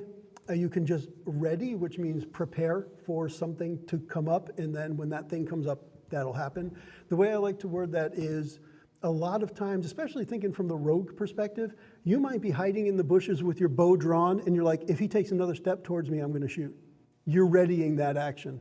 So your initiative order will Front door locked, stay Joey? where it was right up until that action happens, and then your initiative will change to right before that other thing.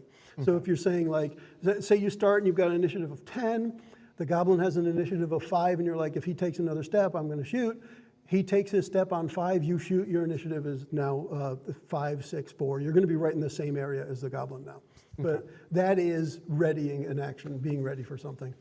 And then you can do a search, use a magic item, use an object, use an ability. So in general, the things you're going to do in combat are move, attack, cast a spell. Those are the things you're going to do the most often. There are plenty of times you'll want to do something a little different. So I say that because now is your turn, Joe, and you're, as Wolflin, you have more than one option for how you would attack. Now, in Dungeons & Dragons, you do not have to do something like use up an action to get your bow ready. You're well-versed in how to use your bow. You can take it off your back and have an arrow in it in less time than that elf from that movie. So when it comes to that, you'll pretty much, I'll never say you're going to use an action to ready a weapon or to switch a weapon or whatever. These are the things you're trained at. Even as level 1 characters, you've trained enough in this, you're not going to fumble with it. So it's really up to you at this point. You can take out your bow. I'm pretty sure you have enough movement that you could just take out your sword, get up to him and start hacking. So it's completely up to you how you handle the first action we take in combat.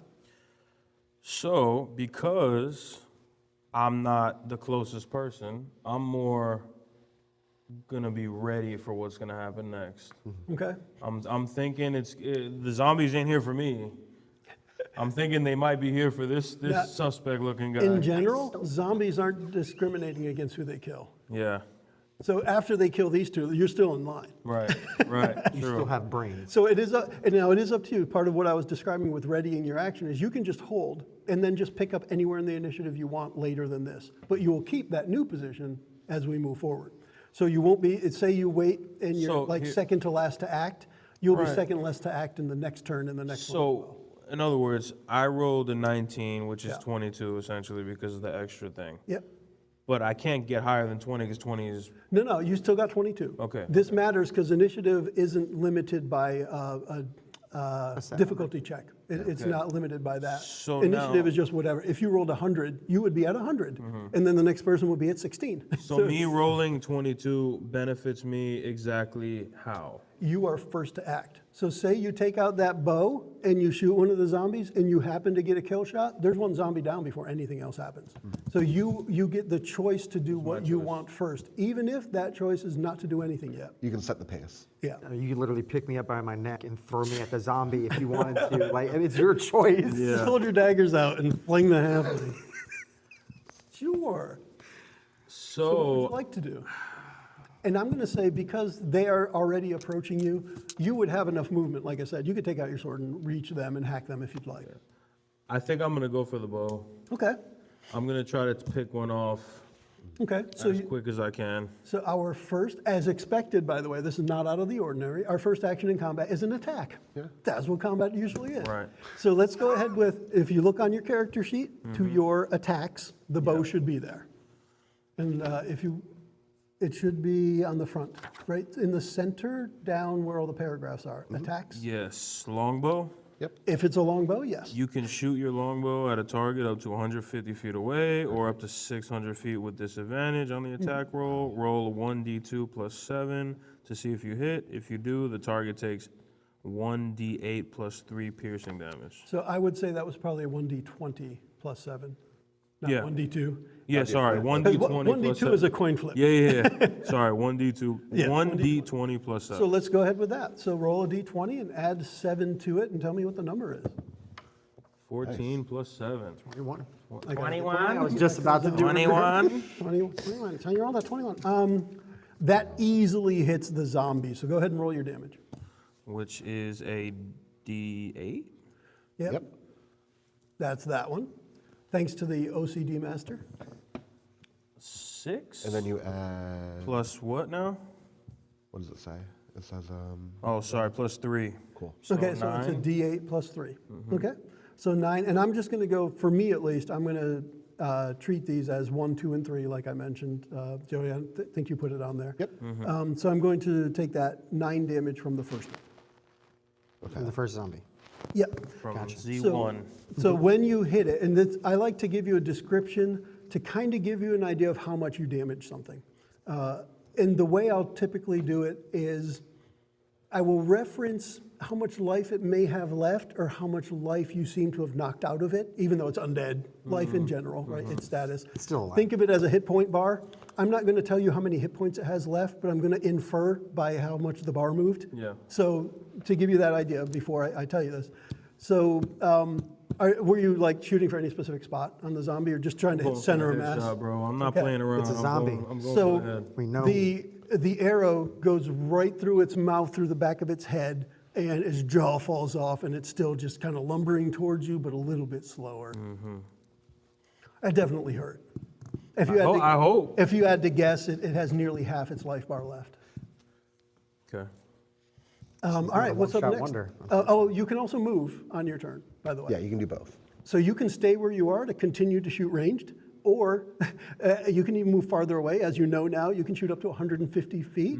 So it's like you can move farther away if you want, or again, you can move closer. I think It's I'm completely up to you. gonna take a step back to get ready for my next shot. All right, cool. Next in the initiative. That would be Z1. All right. So that first zombie. Now here's where I Kinda popped You in the pissed mouth. them off, Yep. damn it. Yeah. Well, now that his jaw's gone, he can't bite. So here, yeah, here's where speed does come into play because we did set the scene with the range. So we said that they were about 30 feet behind you. That's what's going to be my question. Now, if you look at the zombies, they're shambling. They're not very quick. Actually, a halfling could easily outrun a zombie. I mean, come on. The zombie, zombie one, with his jaw just hanging off, he takes a moment to glance at his jaw on the ground, and then he shuffles a little bit faster and just barely reaches to where Baracus is, but doesn't have enough left in him to attack you. So as that initiative resolves, the zombie reaches towards Baracus, but hasn't touched him yet. Who's up next? Next up is Baracus. There you go. Wow, all right. You got yourself a zombie right there. The dice tell a story. So, yeah, so where do we start?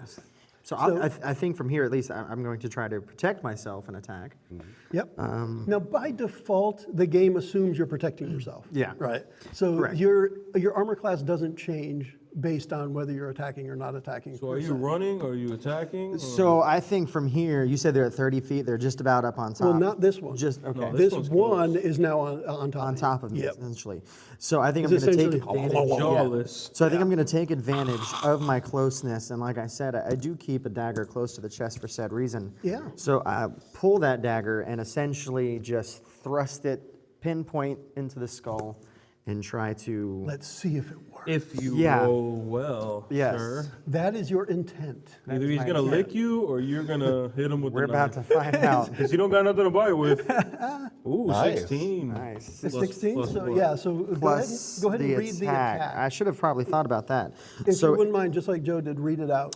So as far as the dagger goes, in melee against a target within 5 feet of myself, Yep. and you said it's lunging right there at me. right at you. You can attack with your dagger. You can also throw said dagger at a target of up to 20 feet away or 60 feet away at a disadvantage on the attack roll. In either case, roll 1d20 You did. plus 5 to see if you hit. And you rolled a 16, so your So result is a 21. 21. Yeah. 21? Wow. Same thing? 20 minutes. You should go to the casino next. 21 easily To hits see a if you- zombie. These guys are easy targets. If you do, the target takes 1d4 plus 3 piercing damage. Let's give it some caltrop damage there. Right here. So wait, no, it's a different, or no, it is a That's D4. the D4, which is the pyramid, caltrop. yeah. Gotcha. We're going to go with And this. depending on which one you picked, it's either the number at the top or the number at the bottom. 4. The number at the Nice. top. So 4 plus, what was it? 4 plus 3 piercing. Okay, so we've got now. This zombie 7. gotta be dead. No.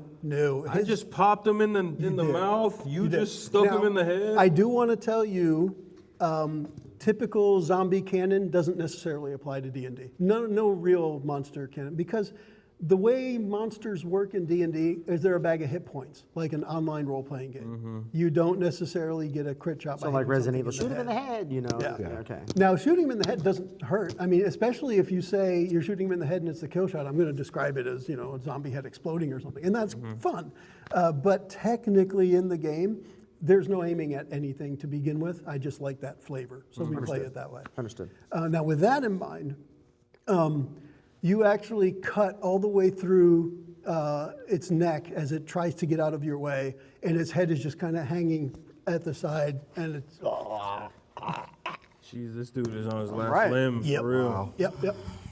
And whoever's up next in initiative sees that as well. Then that's me. Okay. So I look at the action that just transpired, and I look at both of you, and I go, seasoned. well, seasoned. Cocky son of a 11 herbs and bitch. spices. So seasoned. you're right in front of the zombie that's on death's door. Yep. So I'm going to use my movement and run past both of you guys and the zombie, Yep. in between them and the other 2 zombies. Okay. And I'm going to cast Guiding Bolt onto the next full health zombie. Okay. Describe guiding bolt for us before you do it. Yeah, so that we Guiding know what Bolt. you're intending. Guiding Bolt shoots a holy ray of golden light at my target, and I need to make what's called a ranged spell attack. And that's my wisdom plus my proficiency bonus. So is that coming from you or from the heavens? I'm channeling my divine power and shooting it Okay. through using myself as a conduit. What's the name of it again? Guiding Bolt. Okay, got it. Now, is gonna that the guide one that them right gives down to somebody hell. advantage or something? Yes. If I manage to hit the zombie, not only does it deal damage, but whoever hits him next, before my next turn, will get advantage to hit. Nice. Because now it's glimmering light, Yeah. kind of showing you where to hit. Okay. Understood. He lased the target for you. Wow. Yeah. So I'm going to So shoot. now we see if it hits. Yeah, I'm going to attempt to shoot at the next healthy zombie. Okay. And a spell attack typically targets the armor class of the target, just like a regular attack does. And this uses one of my 2 spells that I get. I'm going to target zombie 2. Zombie 2. All right. What do we got? 9 plus a 5 is 14. 14 hits. I mean, these zombies are slow and cumbersome. Awesome. So you yeah, guys- 14 definitely hits. You guys zombies. see me swirl my fingers around into like a little bit of a spiral. Ooh, as like the holy symbol? Yeah. Hey. So as the light coalesces around my finger, I shoot it straight at the zombie, and it does. By the way, you are free to describe your dagger attacks and your bow attacks just like that, however you want to describe it, because the reality is the number's still going to be the number. But 17 how you damage. describe it. How much? 17. 17? Yeah. Oh, good gosh. All right, so So this bitch is glowing. The Wait, which zombie- one? Did you hit zombie 1? 2. Two. Zombie 2. Okay, good. We got to slow them down. So the bolt is so powerful, it just like rips the whole chest open of the zombie. Its nasty guts start falling out, and it like takes a moment to realize what happened, and barely is able to lift a foot to continue moving forward. So now you Barely. illuminated his heart so I could Yeah. pop his ass. Hell yeah! Any movement or anything? You yes, did. You in moved up to between. him. Yes, you got it. Who's next in initiative? That'll be zombie 2 and then zombie 3. Oh, and zombie 2 is the one that you got close to. Right? Just Now, get how- popped? He's a little holy right now. How far away from him were you when you stopped? 10 feet. I'll move 10 feet Yeah. so that Okay. they'll need to move the remaining. Okay, so he can barely reach you, and he's like all glowy, and he wants to go to where the glow came from. Zombie's like a moth to the flame, to the guiding bolt. So the zombie lumbers his way towards you, and I actually get to roll to attack here. Did you ever play So- Plants vs. Zombies? Yeah. The one where it's first-person shooter? No. There's the disco zombie. You know, Disco. kind of like he's shining, you know. It could you know, be. We've got ourselves a disco zombie This now, is bro. nice. Next turn, dance. So one of the things that I will describe is pretty much the way that they say a monster attacks. And the zombie's only attack, its only action is called a slam, which is essentially in some way or another the zombie's going to hit you with its body. The bites don't matter. Again, it's not zombie canon. You're not going to be zombie infected. It's just a reanimated corpse that doesn't care whether you live or die. So I'm going to roll to attack with the zombie, and the zombie has a 15 to hit. What? 15 to hit you. Oh, sorry. I thought you meant he gets a plus 15. No. I rolled a 12. It has a +3, which I normally wouldn't tell you. But yeah. I bring up my shield and block it. Cool. So your armor class is higher than 15. 18. Cool. And that is, by the way, one of the things I like. If something doesn't hit you, I like to hear how you avoided the hit, because it's your armor class, not mine. If he's just trying to, swing an arm club at the cleric, and the cleric raises a shield, that's how it got blocked. That works So for if me. since my armor class is 14, That would have hit. You would have gotten hit. you would have hit me. Yep. Not dead. And then I would describe how it hit you Okay. at that point. But if you don't get hit, I like to hear you describe how you didn't get hit. All right, so that's Zombie 2's turn. He didn't have to move, and he's got a target right in front of him, so we're good there. Who's up next in initiative? Zombie 3. Zombie 3. Oh, well, fantastic. There's no reason for him not to go after you. You are still the closest. He will have to make the movement. He's fresh. I mean, as fresh as a zombie gets, right? He still You moved has yourself closer. He still has all of his parts. And yeah, he shambles towards you as well. That I believe is going to hit based on what you told me. A 19. That is indeed a hit. All right, zombie slams. In this case, the zombie's just kind of running right up towards you and lunging its body at you. And that is going to be a 6 points of damage, All right. which is substantial at level 1, by It the really way. is. That's one thing I do want to check as we're starting to see what happens here. How many hit points do you guys have? I'm down to 5. Down to 5. Yes. Okay. So Where can I find the hit points? Right. yeah, you have a 12. current maximum of 12. I have 9. 9. I'm half the man. So just to kind of give you the idea that you can get hurt. I have to go check the back door, make sure Yeah, that go it's for it. closed Go or for locked. it. Yep. 3. I keep hearing noises. I just want to make sure they're not. Yep. Check So- both doors. You heard? Yeah. All right. So with that, like I said, it gives you an idea of how deadly it can be at lower levels, but it really, when I say deadly, it just means you could take enough hit points to knock you out. Because it is really hard to die. Once you're knocked down, then you have to fail a death saving throw 3 times. And that means 3 turns go on with nobody helping you. Almost always somebody's going to step in and help, etc. Now, if it's a cleric that goes down, it might be a little difficult. A little scary. However, yeah, it all meshes. Okay. So that was Zombie 3, got to make his move up to you and just slam himself against you. Probably coated you in a little nasty, salty zombie goo.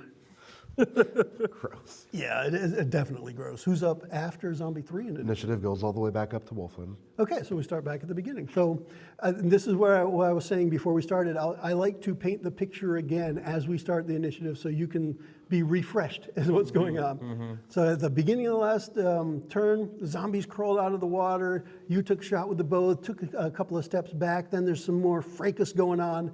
As we open up the next round, you have the first zombie that is right with the halfling, and that one's gotten hit. You hit him with the arrow, and then the second zombie and the third zombie are both with the cleric, and one of them is on double death's door, and the other is still fresh.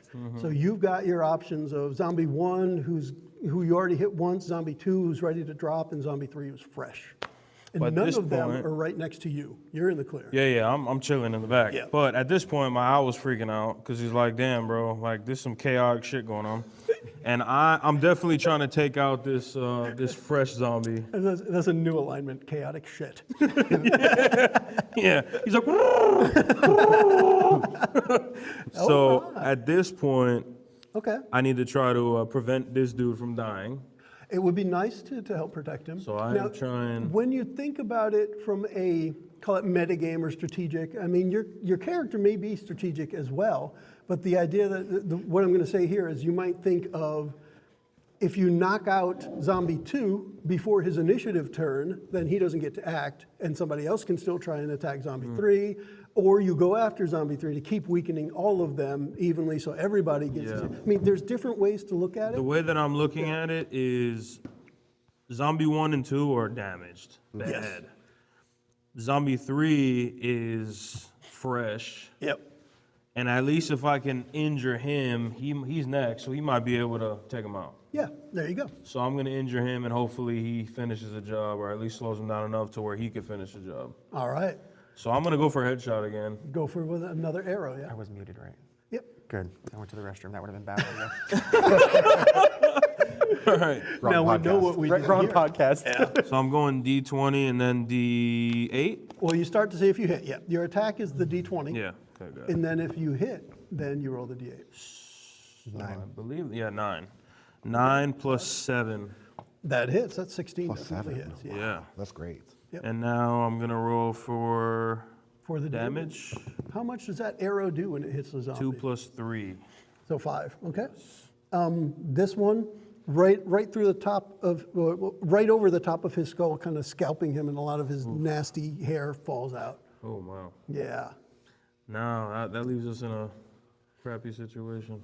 Well, not necessarily. I mean, you did a decent amount of damage. At level 1, I mean, the most damage you could do is what, 12? A commoner has only 4 hit points. Yeah. So you can do a decent amount of damage. Which zombie did you as just long as you attack? hit. The 3. fresh The one. one that just hit my boy. So to be clear, you're still standing next to me. No, I backed you've up moved. because I knew Yeah. I was about to start So having let me, problem. I'll go through the scene again quick because you, apologies. no problem, because you had to step away. I'm going to step away a second. Go for I think it. what happened is somebody was pulling away. Somebody came and shook our door that was locked.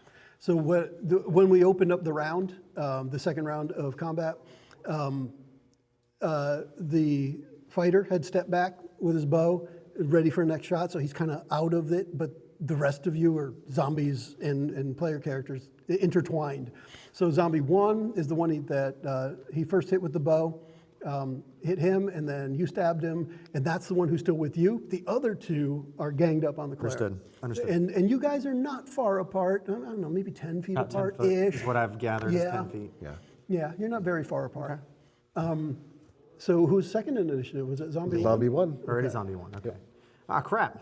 Yep. That's me. So zombie 1 has the opportunity to attack Mr. Halflingo. 16 Wow. Does that hit your armor class? Yeah. I'm rolling well, by the way. Zombies Obviously. aren't that great. On fire. Yeah, no, I'd take damage. 16. However, you only take 2 points of damage. Oh, thank God. Nice. A graze. Especially with 9. Yeah. Yeah. no. You know, I'm down to 7, but Now, to be fair, the most a zombie could do at this level against you guys is 7. So. understood. And the So- least it could do is 2. Nice. Now, most of the time I won't tell you that, but it's a good way for you to kind of judge your power against what you're fighting. And it's safe to say this zombie's on his last limb at this point. Yeah. pretty well, much as it is. this zombie 1 is the one that's about half fresh. The one who's on his last legs is the glowy guy. Okay. That's zombie number 2 in this case. Okay. Yeah, but zombie 1, between the 2 hits he got with the arrow and the dagger, he's like half beat up. Okay. So I'm after, next, right? After zombie 1 goes, yeah. Yep. Okay. Okay. So if it being my turn, if I remember correctly, I did take the 1 dagger into the skull, and it was kind of pretty much hanging off almost. His head's ready to fall Ready off. to fall off. But that doesn't So- necessarily kill a zombie. No, it's just so understood, It just understood. might make it harder for him to So- hit you if he can't see you. With that being said, he's already on top of me. The way I see it, he's. Yeah. Excuse me? I come back and the zombie's on top of you now? Yeah, that's kind of the way. See, he lunged at me. Oh, yeah, his So at that point, I'm kind of like looming. falling back, Yeah. taking the dagger, pushed it up. Yep. His head's kind of half taken off. So from here, after he brandishes an arm to thwack me with, Yep. I'm going to, at that point, with the 1 dagger still inside, reach for the other and attempt to make the remaining sever Cool. through the neck Go to for it. disconnect the head Roll. from the body. Roll to attack with that little Rocket blade sucks the there. damage. It's the D20, right? Yep. They got him. Your attack. hit my boy. Attack will always Oh, be a God. D20. It's Go okay. ahead and Add 4 it up. plus, what is it? The It'll say in your attacking. By the way, what I Yes. like to hear is what's on the die and then Awesome. the modifier. so rolling a 4 Yeah. plus 5, so it's going to be 9.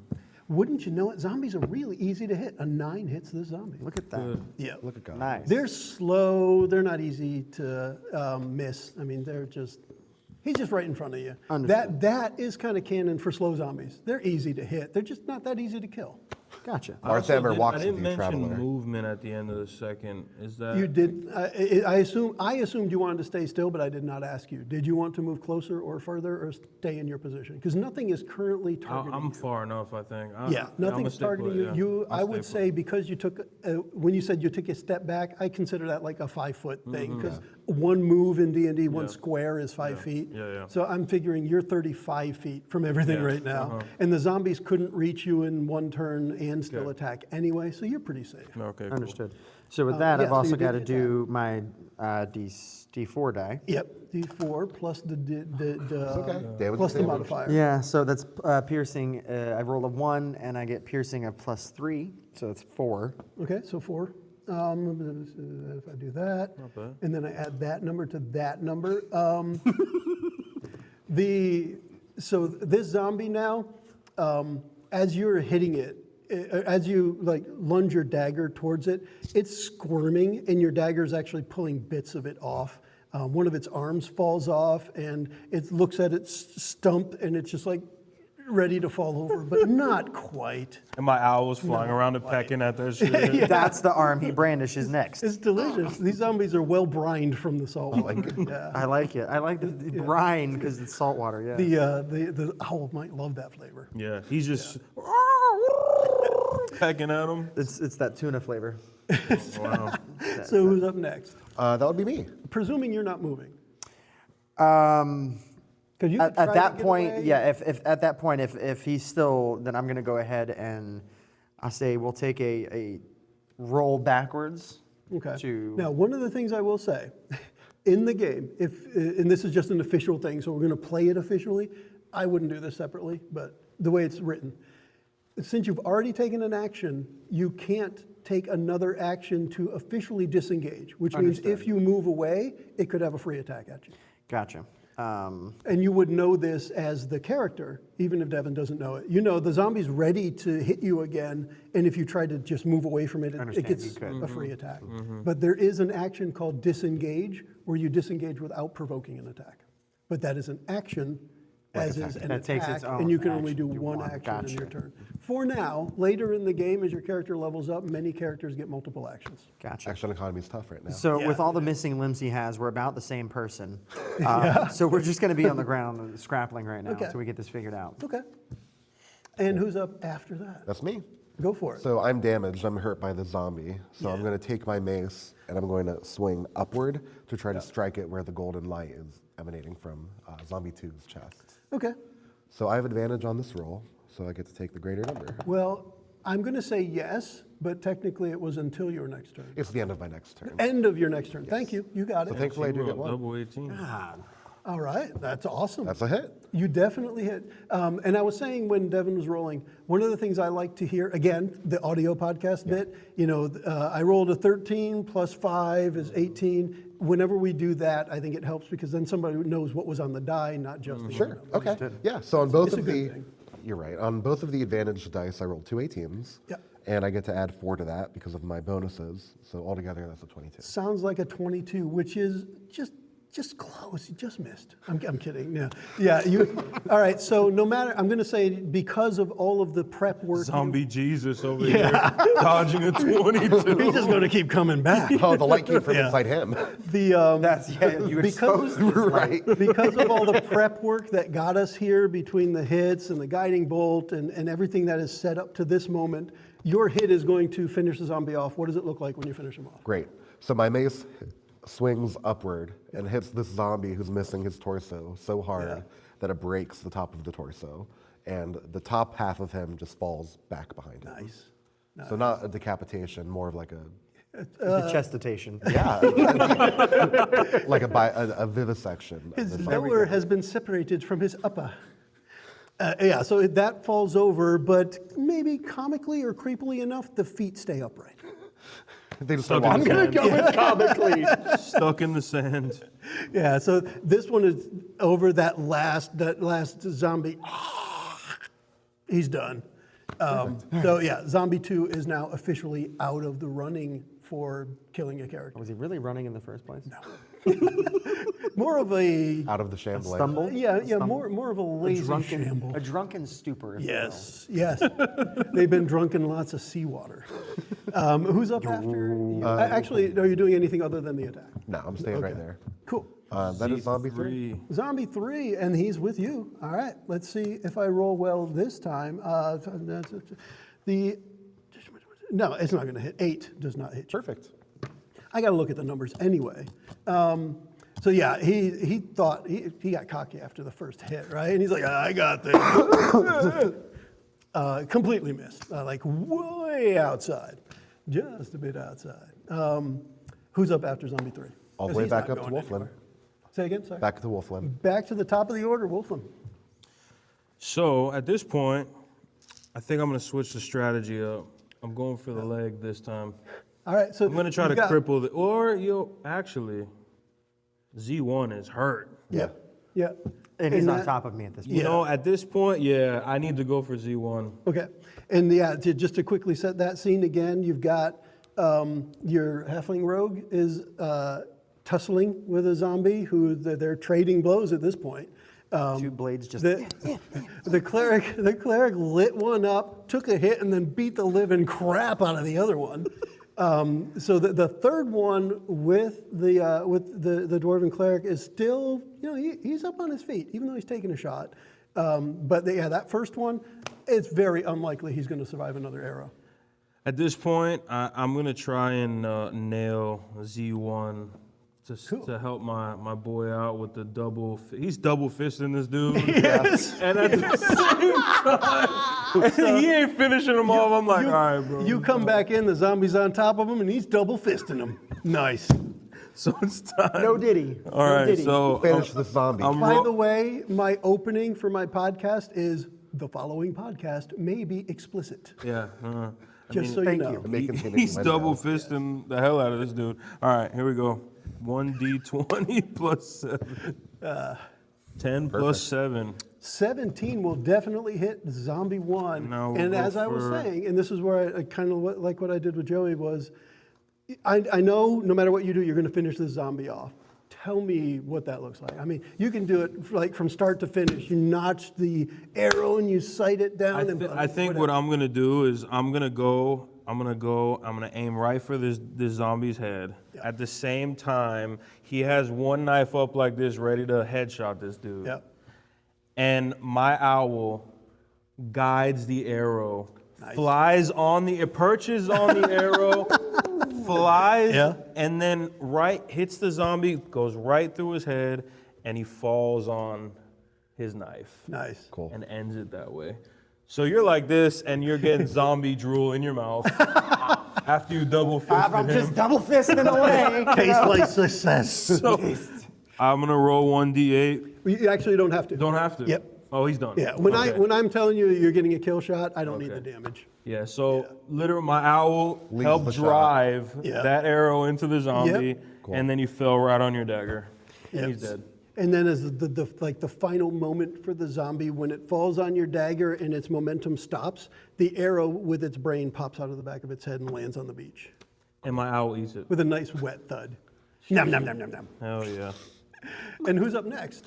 Well, now Actually, zombie one is down. did Wolfman want to move closer, further, hang out? Where I think I'm just gonna chill and Okay, just cool. watch it from. He's gonna admire the Yeah. mess we that have was made. established our ranged fighter. Yeah? Yes. Yeah, Awesome. He was chilling. Zombie one was going to go next, but he's no longer with us. He is done. Brings us up to Baracus. He's on Baracus's blade.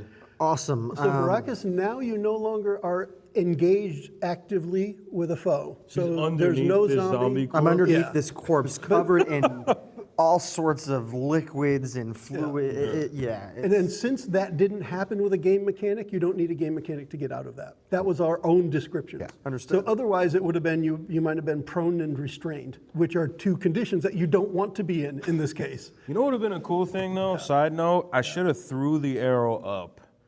And the owl grabs it and flies it into the zombie. I think that's my finishing move. Cool. Yeah. I like it. Yeah, that's I've got my little niche whenever we get to So it. like in this case though, that's why I want to make specific that we've just described that scenario, but you don't need to get up, you don't need to get out from under the zombie by rolling anything. You But can however, just if I say want to that describe happens. it, Yeah, for sure. So I do have one quick question that I didn't think about the entire time before now. My equipment thing, that can be used at any time during this, correct? Right. Anything in my equipment, I Yeah, guess yeah. you could say, I can utilize it during. If you wanted to throw your ball Yep. bearings, that would be your action. That- You yeah, can do okay. that. Yep. Okay, that's what I wanted to make sure. So. Oh yeah. All right.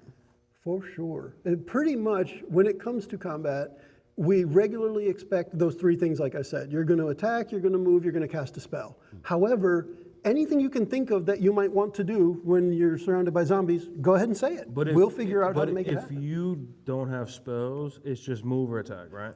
That's the vast majority of the time. Okay. But then there's other times where you might want to ready your action. You might the rogue might want to hide if he's not near something. He might want to Now- hide to do a sneak attack later. Or Now, something. random You got thing, all kinds of- is this a viable thing? So I've got 50 foot of hempen rope.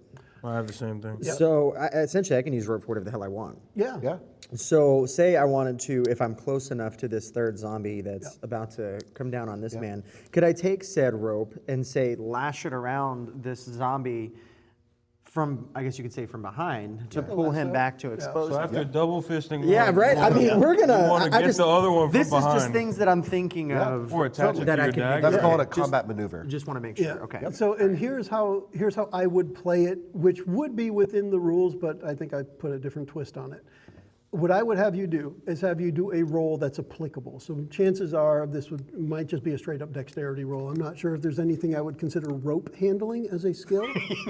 I feel like you have to be pretty dexterous Yeah. to, There used to especially be a last Yeah, That's I a mean, five. for me, it's definitely going to be dexterity.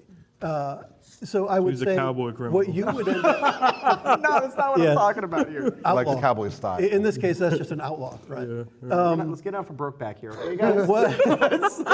But what we would be doing is, within the game structure, you have an action. And your action would be to try and lasso the zombie. That's- And I would give you, without telling you what the DC is, just like I'm not telling you what the armor class is of the zombie, I would say, go ahead and do it. I'm assigning a number to it in my head, and you're going to make a dexterity roll, and a D20 plus your dexterity modifier. And if you get the predetermined number, the DC, then you will have done what you said. Now, game mechanic wise, the way I would say you play that next, because I know I'm the DM, is you say what you were already saying, you're doing that to help him. Yeah. So you're essentially doing that to give him advantage on his next attack. Correct. And that's the way I would try and word it to tell me that he's going to get 2 dice on his next attack. Because if you don't say that, I might not interpret it right. I might just say, hey, that's really cool. Understand. So yeah, so you have your 2 options. Well, you have a lot more. But out of what we have in front of us now, you can just do an attack. Run up to it, stab it with your dagger. Actually, you could take your bow out and shoot it if you want. You've got a short bow. Or you could grab your rope and quickly try and swing it around the zombie and hold it so that he gets an advantage on it. And this is the one that's got the chest wide open. No, this is the one that's still fresh. Yeah, He's still kind of fresh. Taken 5 points of damage. I honestly Took can't a couple remember where it was from. hairs off his head. Yes, Right. it was from the shot. Yeah. Yeah, he shot him in the head, scalped him, Gotcha. essentially. Yeah, So what I it feel has like I want to some- do here is essentially find a way to pull out my rope, approach, this zombie here, kind of swing it around to where it goes around, get both ends of the rope and pull him back to where it gives him a wide open, I guess you could say, advantage roll to try to take care of this zombie with one good. Perfect. And Yeah. in the game rules, what will happen is it will become restrained, which is a condition which gives it disadvantage, and anything attacking it gets advantage. So Now, it would you say that would be an acrobatics roll? and this is my standard answer. Convince me it's acrobatics. If your acrobatics is better than your dexterity, I mean. No, so I believe my dexterity is going to be the best part of it. Now, if acrobatics is proficient, then it would be better. But He's a otherwise, halfling. This is acrobatic as he can get. yeah. That's what I'm saying, yeah. So is acrobatics a proficiency for you? Is that a It black is, dot? it is. It's All plus right, 5. So then it's better to do acrobatics than dexterity, because your dexterity is what, a +2? 3, I think. Plus 3. +3. And if you use acrobatics as a skill, then you're adding 5 instead. Understood. So at that So point, it sounds like everybody's already convinced me it's acrobatics. Let's go with an acrobatics roll. which is essentially a D20. With Now, the- what I want to know is, in what manner in your past have you used rope like this? Give me a scenario where this happened before that made you think of it this time. Interesting. That's I like a to good establish question. That's a backstory. good As a criminal? So yeah, I mean, we like to essentially use rope to tie down, secure, restrain Okay. people that, either we are taking things from, whether it be information, items, or So Lives? let's restrain Zombie 3 then. Let's give me an acrobatics roll. so that's a D20, correct? It is, yeah.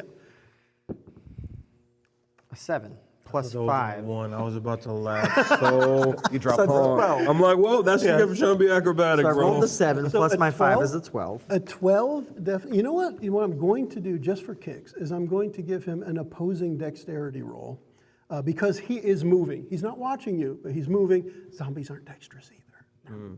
Now, you said you had 12? Okay. So the rope makes it around the zombie. You easily grab the other side of it the way you had described, and you're able to pull. Now, maybe you weren't anticipating the zombies that strong, but you got them for right now. Hopefully that next attack happens quick. Who's up next? That would be me. Go for it. I go, thanks, youngster.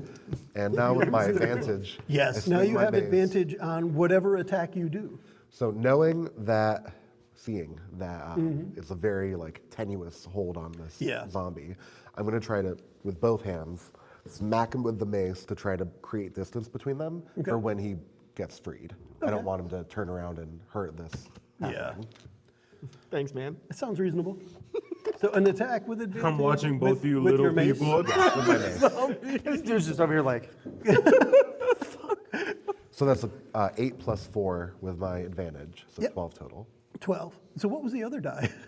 A 4. Okay, wow. I know. 8 and a 4. Now, here's the thing. Zombies are easy to hit, but there's been some pretty crappy rolls tonight. Yeah, But I know, right? Thankfully, yeah, zombies are real easy to hit, which is why it's a really good monster to start out with. Easy to hit, but a decent amount of hit points, so you don't just kill them immediately. understand. Yeah. Yeah, so let's go That with is that. a Really makes you work for it and think What's- about that it. hits. Okay, Yep, perfect. definitely hits. Let's see what we have for damage. 6. That Looks was like close. maximum damage. That was clutch. 6 plus 2 is 8 damage on the zombie. Okay. Again, going with the hit point bar metaphor, this guy's down to like a quarter. So if you think of the amount of damage you did with the arrow and then the amount of damage that mace just did, kind of really wet, squelchy, and breaky, bonesy sound as the mace hits. Really hard. As I hit him, I say, let go of the rope. Smack. Cool. All right. And who does that bring us to next? Back up to Wolfman. You already know what's about to happen. You know what's about to About to get happen. that arrow, I that owl arrow. At sense this the arrow. point, my owl was feasting on the brain after it fell out of the zombie. Yeah. I like So I that could just visual. see the skull falling on you, the brain falling the opposite way with the arrow still on, and my owl's eating the brain. nom, nom, nom. Yeah. Yeah. And at this point, I'm calling my owl like it's time. Come on, He's Bart. eating the brains. I'm preparing to finish this zombie off. Awesome. With I my get the owl feeling you burst. might be able to. It's going to take a heck of a shot, but you might be able to. You've seen the shots I've hit so Now, far. here's the other thing. Because the zombie is still restrained, you have advantage on your attack. Oh, it's over. Yeah. My owl's getting ready. He's flying. So you're going to roll 2 20-sided dice and choose the higher number. By the way, you're welcome, gentlemen. Thank you. Big things come in small packages. Well, here we go. Yeah, We're about to triple end this. Now we're triple fisting them. Here we go. Ready? 2 fists and an arrow. Ooh! All right, so we That's got a 20. woo. I'm guessing there's a 20 on the Yeah. A 20 and an 18. Okay. 20. So one thing that I haven't looked to see if it changed in this edition is a critical hit. So I'm going to look that up because depending on what version and what have you you're playing, a critical hit can mean different things. I don't think it's on your character sheet. So give me just a moment and I'll see if I can find So it. you hit him Yep. Yeah. and hit him in the head. He was holding him by the rope. You smacked him. So now he's facing away from me towards the water. Awesome. And I'm getting ready to nail this dude in the back of the head. He gets to see the ocean one last Now time. we're on, and now we're on back shots. Anyways, Back shots by the ocean, bro. Nice. This is a love story. We didn't even know it. Yeah, bro. It's a zombie love story. Love Never Dies is what it's called.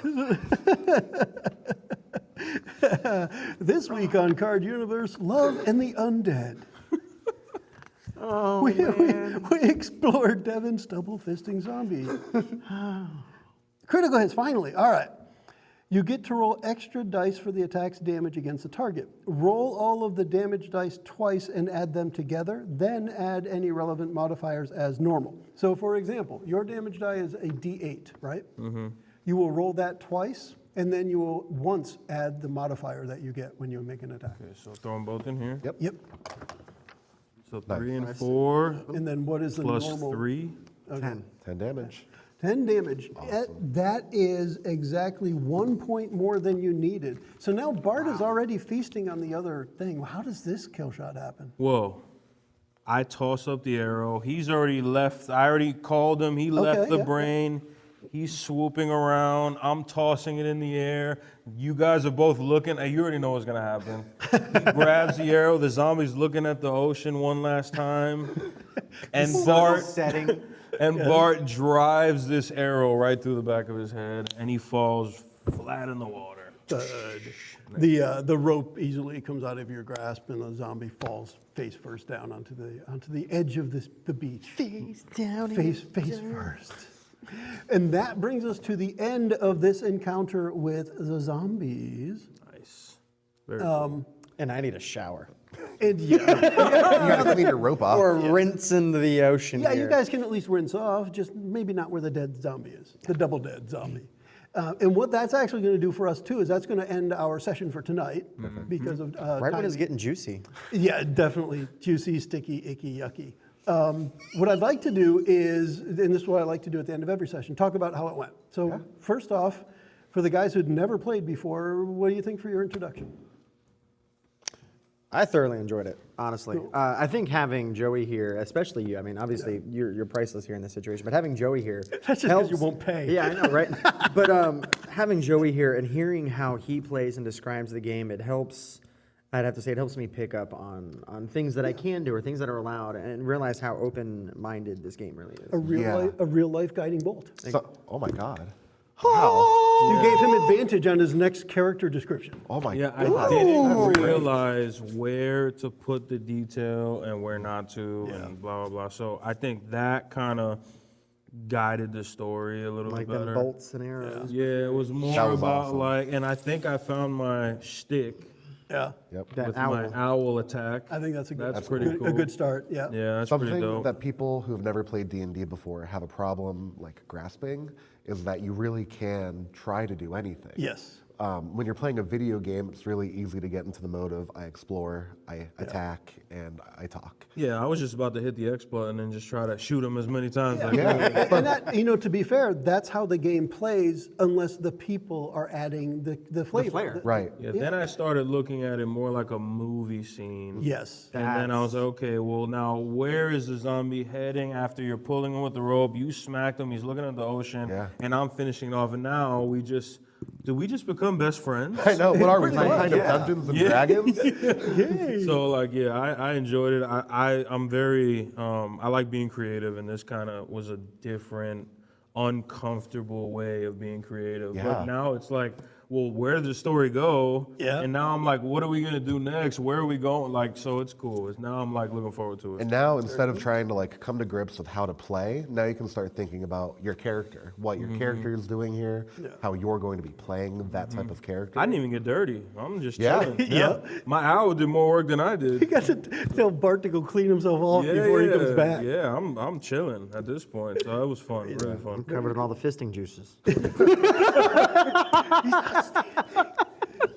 So things that we'll have to think about for next time, of course, is what does happen next. But also, people got injured. How do we resolve that? And we'll get there. One of the game mechanics is just resting to naturally heal up. And because I think the adventure starts with a way that you can rest, I'm sure we can do that. And we can also maybe look at curing wounds from the cleric side. But do we we'll pick look at up things like right that. from the beach? We will. Yeah. We will. And I'll give you a teaser of that after we do finish the little recap I like to do. Joey, any thoughts you want to add into? Yeah, I thought this was great. I thought having the pre-built characters made it really painless to get in. to get started. That was definitely a big thing, yeah. Man, I've played so many adventures where the first 4 hours are building a character. You have to roll the stats, choose what you're proficient in. Yeah. That could be a hard barrier of entry for a lot of people. And that's exactly why I haven't really entered that category, because to me, that seems like an overwhelming task. And you need somebody to teach you. Yeah, And that's exactly. hard. It's And really honestly, the time today to do that was just so. This shows that if we knew all the beginning stuff, we could have jumped in and played 2 hours of just story. Yeah, which easily. is cool. Which is what So- we'll do next time. Yeah. Which And I'm I think- excited Well, about. not as fast, but I mean, we're definitely. Yeah, but I'm excited, and now I'm like literally gonna think about because that scene sounds like a really cool starting scene of a movie. And we have no It's idea literally the why opening there's scene of a zombies video there. game. Yeah. Why the hell where the zombies come from? Like you set up such a beautiful scene, and then all of a sudden there's these gurgling zombies coming out of the water. Yeah, there's a tranquil scene, and you're about to approach your destination of where you're searching for adventure. And what is everybody else glory. doing? Are they just staring? Or are they That's actually the kind of the teaser. Well, I'll tell you, from my perspective at least, I love the way you guys jumped into playing a character, even if you're not ready with who the character is yet. You got right into playing a character. Yeah. I like that. That's a really good start. A lot of people struggle with that. Coming up with even though it's crude, but the double fisting jokes. And however you're describing that, I've already got an idea of we make those jokes regularly. Anyway. but I feel like it's already playing out that he's a dirty fighter too, right? Yeah, exactly. It's like I've already got one dagger in him. I'm going to take this semi-hidden one and hit him with this one too, right? Yeah. And then I feel like you've established yourself as the ranged fighter. So now we know when you're in a situation where there's somebody over there, chances are we're going to the longbow first to handle that. Right. So kind of setting that up. And we know for sure now that the cleric is very good at utility and hitting things hard. So setting up the attack with the guiding bolt, running right into combat. I think we've got a really good start of knowing where these characters are going, and then we develop the personalities as we go too. And that's okay too, is to figure out your own character along the way. Yeah, because how the scenario plays out may completely shape how your character. By the end of the adventure, you might not be a criminal anymore. Now, realistically, I doubt it, but realistically, if you sat down, I guess it's hard to say this, but just, I guess, trying to figure out how many sessions of 2 hours would it take to finish something like this, knowing that this is a smaller one? not knowing everything that's in it. The way I would describe it is from what I know of the earlier starter sets. we say video game a lot. It does play similar to a video game. You're going to have a main storyline, but there are side quests that you'll probably get involved in. And you could drag it out longer. Oh gosh, yeah. Yeah, he could have his whole own. point. We Yeah. could have got, just as an example, we could have gotten through that combat by just mashing X. Got it. You rolled, you hit, it took 5 points of damage. Next. Like, because that's all the game requires. Yeah. So it really depends. Because I don't know what a bad DM is. Yeah. I'm It could starting be with me. a seasoned. But that's where I think our freshness helps. But we're Yeah, starting totally. with a seasoned Yeah. DM. You've been doing this for a long time, so Long enough, yeah. you know that. Like honestly, Yeah. you know, I assume you're a really good DM because you've been doing it long enough. So. Well, if you're enjoying yourself, then I am. Yeah, no, That's really. yeah. I think thoroughly, I That's the only had way to- to measure exactly. the players. Well, what do you think? Because Yeah. you're a seasoned player. it Honestly, seems I think like. this was the perfect onboarding process for people that have never played but Like always it's wanted onboarding, to. yes. I think you did a really good job getting right into the action, helping them who have never like role played like this before. Start off with kind of basic facts about their character, Yeah. and then they can kind of settle in. And that was great. I think that was a really good introduction. But I also think it's important to play with a seasoned DM and then also a player that's played before. Yeah. Yeah. Because if 3 people didn't play, he would have had to play both roles. Yeah, Yeah. And that happens where you have Yeah. a DM Yeah. who has a character that will play with you, and sometimes that takes some of the wind out of your sails. This as is a this was party. this was definitely the perfect mix. to By far the start. perfect setting. Good. So, yeah, so with that, I'll give us a little teaser of what we're going to start with next. Because there is a little bit of that flavor text and narrative that I get to read to you guys. I'll read it now, but I'll also read when we start up the next session, after we do a recap. Kind of a refresh. So you finish the battle, and you're starting your climb up towards Dragon's Rest. And your arrival quickly draws the attention of the entire population of the place, which consists mostly of kobolds, which are small dragon-like creatures. These small reptilian folk eye you curiously while a couple of humans watch from a distance. All of the cloister's residents are dressed in simple clothes, and no one carries a visible weapon. One of the kobolds pipes up with, "What's your name?" At that, all the kobolds begin barraging you with questions. Where are you from? What's that? Why are you here? And more of that are lost in the din.